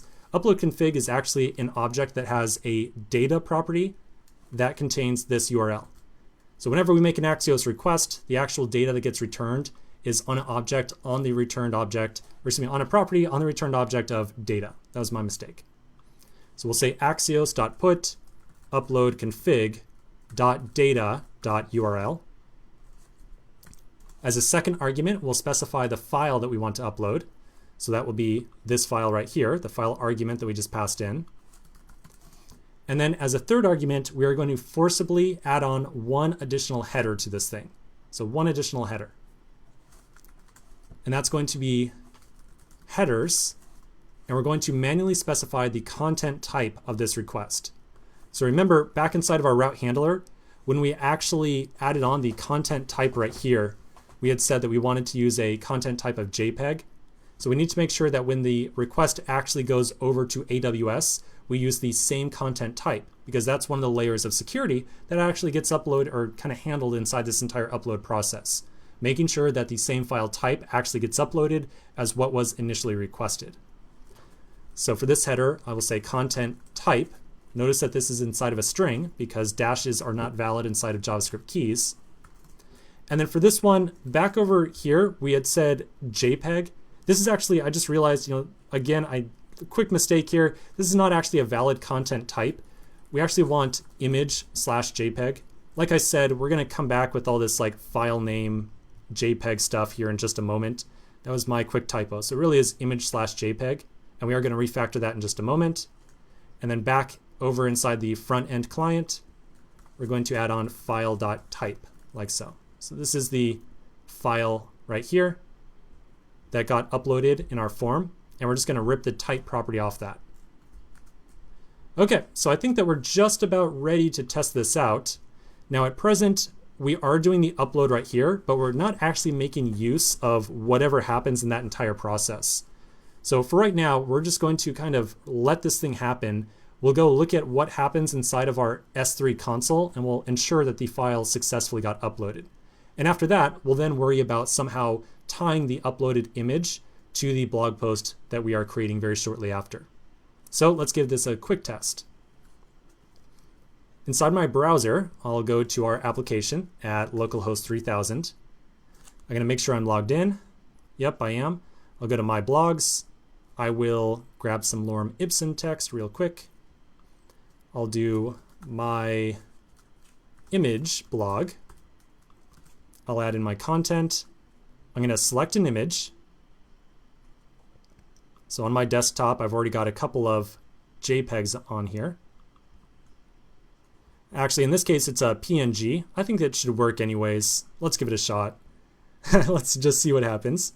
I'll then open up my console over here just because I want to see the network request that goes out. So we should see one request go off to Amazon S3, or excuse me, our API. We'll then see the upload to Amazon S3, and then we'll see the request to our API again to actually create the blog post. So I'll then click on Save Blog, and it looks like we've got a little bit of an error message here, which is totally fine. So this is a error message right here that I really wanted you to see, rather than just kind of doing something over on our S3 bucket, because this is going to give you a much better sense of some of the additional levels of security that are included inside of Amazon AWS. So notice that it says kind of an interesting error message, response for whatever, pre-flight is invalid. So if you've ever worked with CORS requests before, this error message right here might seem a little bit relevant. So let's take a quick pause. We're going to come back in the next video, and we'll talk about exactly why we are seeing this error message. In the last section, we tested out our image upload, but very quickly ran into an error message tied to CORS requests. As a quick reminder, a CORS request occurs anytime your browser is sitting at some domain, like localhost 3000, and attempts to make an AJAX request to a completely different domain, like say AWS.com. That's exactly what's occurring inside of our application right now. And it's very clear that by default, Amazon S3 chose to deny that CORS request entirely. It does this from a security standpoint. In this section, we're going to start to investigate exactly why that request was denied. To do so, we're going to take a look at a very quick diagram. On the left-hand side of this diagram, you'll see two separate browsers, one at myblogapp.com and another at maliciousite.com. And then on the right-hand side is the AWS bucket that you and I just created. So let's imagine that you and I are working on the application at myblogapp.com. You and I want to very easily upload images from our application over to our AWS bucket. And that's essentially what you and I are doing right now. We might go through this entire process with a pre-signed URL. And we've spoken about how some security measures are baked directly into that pre-signed URL, but there is one somewhat big security hole. Let me tell you exactly what it is. Let's imagine that the developer in charge of maliciousSite.com does not want to pay for any Amazon S3 hosting whatsoever. And maybe they want to make use of your hosting for any images that their users start to upload. Now they could actually pull that off. Let me tell you exactly how.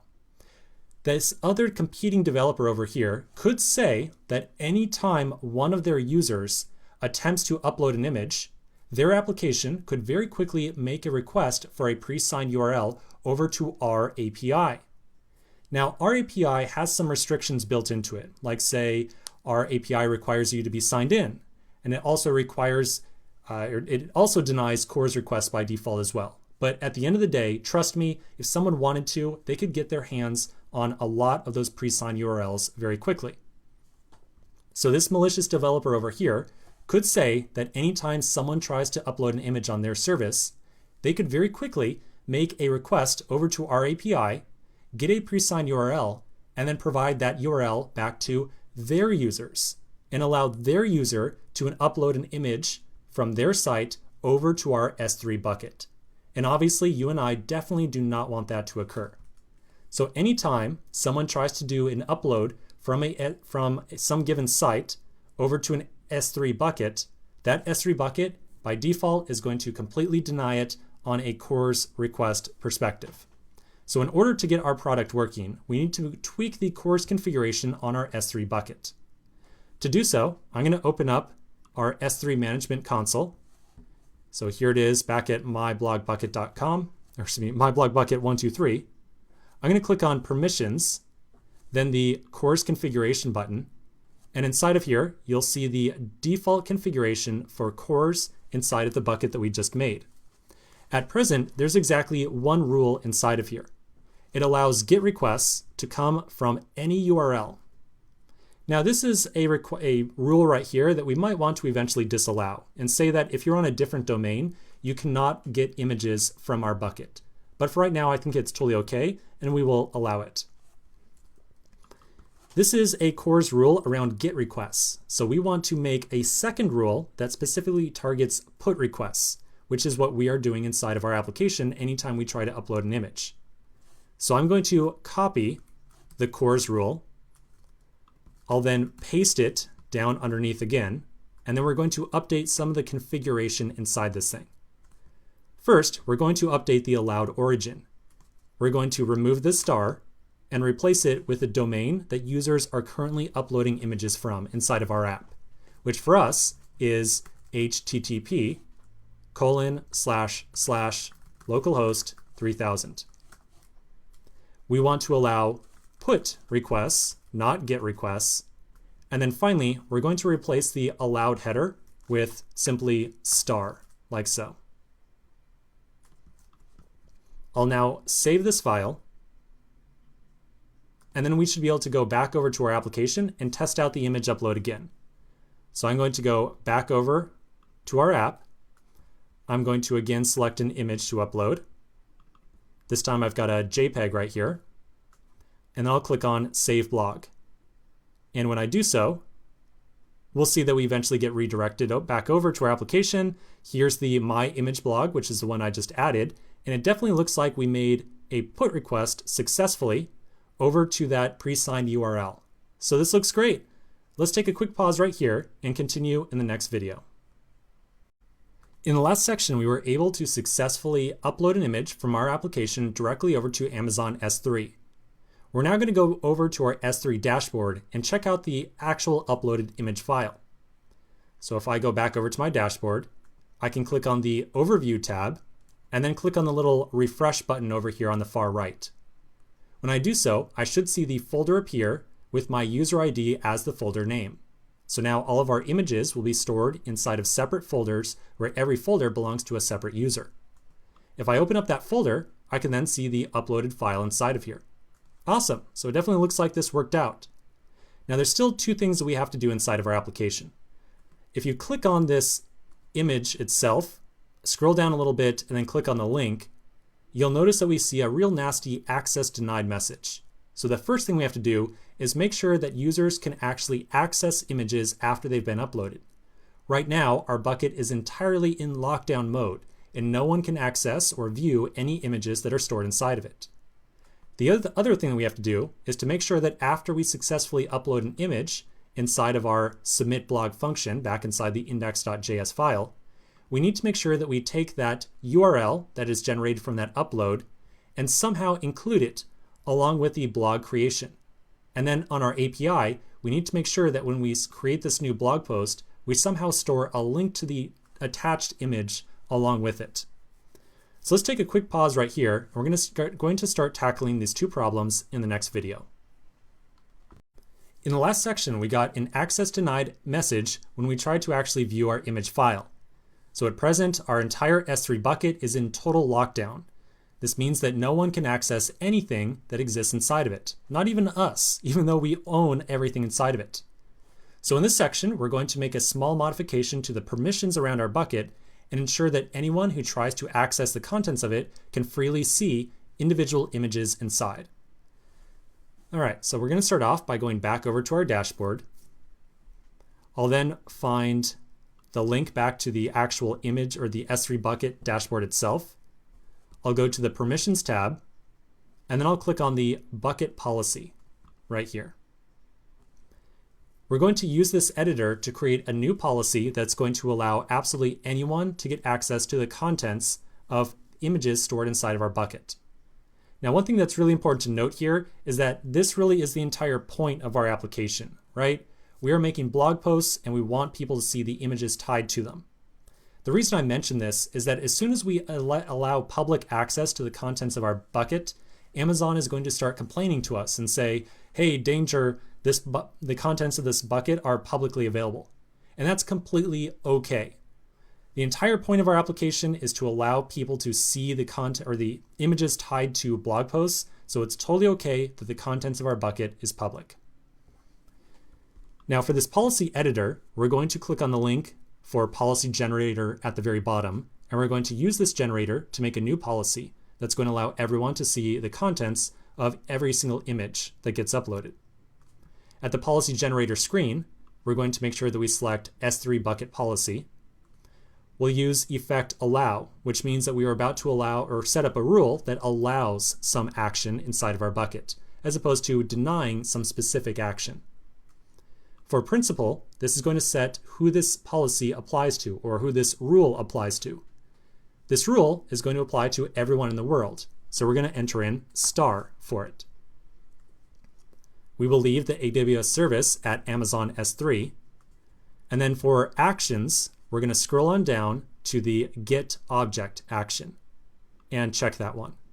This is the only action that we want to allow for our bucket. So users will only be able to get particular images. They can't list out images. They can't try to create buckets. They can't delete images. They can't delete buckets, nothing like that. All they can do is retrieve individual images. Next, we have to enter in our ARN, which is supposed to be the sort of identifier to the bucket that you and I just made. We can get that ARN by going back to that policy editor, which should be in a separate tab, and then we'll copy it from right here. So we want everything from ARN:AWS. So I'll copy that, I'll go back over, I'll paste it in, and then before clicking on add statement right here, we're going to add in to the very end of that ARN /star, like so. So if you look at the note right after that, it says put in the ARN / the key name. So by putting in /star, that means that people can access any image that is contained inside of our bucket. We can then click on add statement and then generate policy. I'll then copy all this data right here. I'll go back over to my policy editor. I'm going to paste it and then click on save. Okay, so now you're going to see this really scary error message. It's going to say this bucket has public access, and it's also going to say we highly recommend that you never grant any public access to your S3 bucket. So I know this looks really, really scary right here. But again, this is the point of our entire bucket. We want images to be shared publicly. Amazon puts this nasty message right here to be very, very clear to people who are trying to protect sensitive data inside their buckets. So this message right here really doesn't apply to what you and I are doing, because the entire point of what we're trying to do is allow anyone to view images that are stored inside of our bucket. So again, you can ignore this message. Now to test this thing out and make sure that our policy was correctly applied, I'll then go back over to Overview. I'll go back to the folder where we uploaded our image to. I'll select the image and then click on the link at the very bottom. And now I should see the image actually appear on the screen. Very good. Okay, so this looks great. Now the very last thing we have to do is to make sure that anytime someone uploads an image tied to a blog post, that image eventually shows up on the screen. So let's continue in the next section, and we're going to knock out this very last step. We are so close to being done with our file upload system. There's just one last thing we have to do. We need to make sure that after we successfully upload an image to S3, we then somehow link that image to the blog post that we are about to create. So right now, inside of MongoDB, we are only storing the title and content properties that are tied to a blog. But we need to also store an additional property of something like image URL. And that should be the URL that points to the actual image as it exists on Amazon S3. So let's get to it. I'm going to flip back over to my code editor. Back inside of here, I'm going to find the client src actions index.js file. You'll recall that inside of here, we are making that call to SubmitBlog at some point in time, and that's where we do the actual image upload. When we get back that presigned URL from our API right here, inside that upload config object, there's one additional property besides the actual upload URL that's very relevant to what we're trying to do right now. So I still have the result of that on my screen right here. Anytime we call API/upload, we get back both that presigned URL, but then we also get back the actual key, or the file name as it is about to be stored inside of Amazon S3. So this object right here, upload config, contains the file name as it's about to be created inside of our S3 bucket. And then very shortly after that, right here down on line 25 or so, is where we actually create our blog post through our API. So if we take that URL or that key property from upload config right here and pass it along inside of this values argument where we make our actual blog post, then our backend API route for creating the blog can then extract that upload config key and somehow save it with our blog post. So to do so, we're going to just take this values object right here, which contains our title and content property. We're going to add in one additional property to it, which is going to be that upload config. So I'm going to use a little bit of ES 2015 syntax for this. I'm going to delete the values reference. I'll replace it with an object. We'll do ... values to take all the properties out of that object and spread it into this new object right here. And then I'll also add on an additional key of image URL. And for that, I'll reference upload config .data, and the actual property that we care about was the one called key right here, like so. Okay, so this is going to make sure that we pass along the actual final URL to our backend route of API/blogs. So now we can open up that route handler.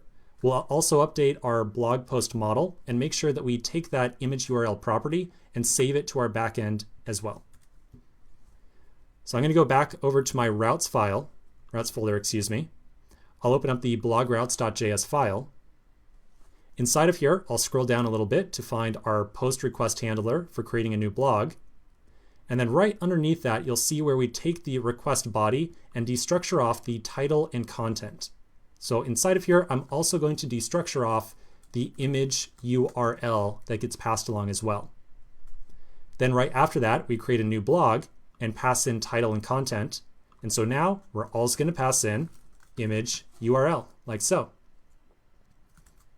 Okay, so this is going to make sure that whenever we create a new blog post, we also save the URL that gets passed along to this request handler as well. Now we do also have to make sure that our Mongoose model is aware of this image URL property.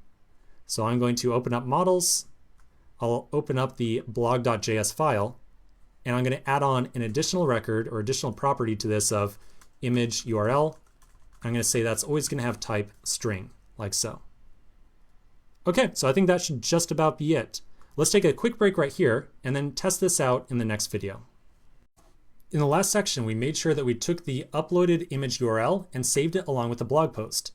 In this video, we're going to test uploading an image, and then I took the liberty of opening up my ImLab dashboard right here, and I've selected my blogs collection. So I'm going to create a new blog post, and then I'll look inside of here to make sure that the file name was actually added to the blog itself. So I'm going to flip back over to my application. I'll go through the process of creating a new blog about my second image blog. I'll then select a JPEG file. I'll save it, and then I should be able to go back over to my ImLab interface, refresh the page, check out that new blog, and I should see the actual key stored along with it. So here is that new blog. It has the image URL property, and you'll notice that it's got the full path of the image itself. Perfect, exactly what we wanted. Now, one thing to be aware of right here is that this is only the image file name. This is not the entire URL. But we actually did that very much on purpose, because you never know that it's when you might end up having to, say, rename your S3 bucket or migrate all the files inside of it to some other data storage service. So it's very good practice to not store the entire URL, like the entire, here's the image itself. I would not really want to store all of this stuff on the left-hand side. I would kind of only want to store the stuff very specific to my actual kind of application level logic. So when we actually go to display the image itself on the screen, that's when we'll add on or prepend on all the actual domain information. But as far as our data is concerned, it only knows about the actual path on the right-hand side. So it looks like the actual tying of the image to the blog post itself is working out just fine. Let's continue in the next section, and we're going to wrap everything up by making sure that whenever a blog post is displayed on the screen, we also display the accompanying image. So quick break, and I'll see you in just a second. In the last section, we ensured that anytime we created a blog post with an image, we also somehow attached the image URL along with the blog post. We're now going to make sure that the React side of our application detects whenever an image exists tied to a blog post, and then tries to show it on the screen when a user looks at the blog post detail. To do so, I'm going to open up the client, src, components, blogs, and then finally the blog show.js file right here. Inside of here, I'm going to add in another function to the blog show component, and I'm going to call this render image. Then inside of here, we're going to add in a little bit of logic to check to see if an image URL exists, and if it does, we will return an image tag that tries to show that image on the screen. Now again, this is an area where we're writing a little bit of React related code. We're not going to go too deep into what the React stuff does. We're just going to do enough to actually kind of make this work. So inside the render image function, I'm going to check to see if a image URL is tied to the blog that was passed into this component. So I'll say if this.props.blog.image URL, like so. And if so, then we will return an image tag with an src of this, let's do curly braces like so, this.props.blog.image URL. And then we'll close off that image tag like so. And then I'll make sure that I call this render image function from inside of the render method. So I'll scroll down a little bit till I find the div with h3 and paragraph. And then right after that, I'll add in some curly braces and call this dot render image. Now before we test this out, we did just miss one thing, and I want to ask you if you can recognize what it was. Right now, when we reference image URL right here, this is just the path of the image, and it does not include the actual domain of our S3 bucket, which is what we just discussed in the last video. So we need to make sure that when we include the image URL right here, we somehow prepend it with the domain of our actual bucket. So to do so, I'm going to go get the root domain of my bucket first, and we'll make sure that we kind of attach it to the image URL. So back inside my browser, I can very easily get the URL of my bucket by opening up any of my existing image files and then copying the start of the link down here. So I just want everything up to my bucket name /. So I want to include that / right there. So I'll copy this, I'll go back over to my component, I'll add a string, I'll paste that link in, and then I'll do a little bit of string concatenation like so. And then when I save the file, well, my code editor automatically kicks in and reformats it to something like so. Okay, so let's test this out and see how we're doing. I'm going to flip back over to my browser. I'm going to go back to the blog post that I just created. I'm going to refresh the page really quick, and I'll click on read, and I can very easily see the image appear on the screen. Hooray, we did it! That's it. So we just added in image upload to a React and Express application. Now the best thing about this entire approach is that it is essentially infinitely scalable. Amazon S3 is going to handle more data than you could ever possibly throw at it. And some of the largest public companies out there rely upon Amazon S3 to host terabytes and terabytes or petabytes of information. So what we just put together could be reused for just about any size of application. All you have to do is set up that pre-signed URL stuff, store the image URL along with the record inside of your Mongo database or whatever type of database you're using, and then eventually reference that URL inside of your actual application. So I hope you enjoyed this application of image uploads, and I will catch you a little bit later.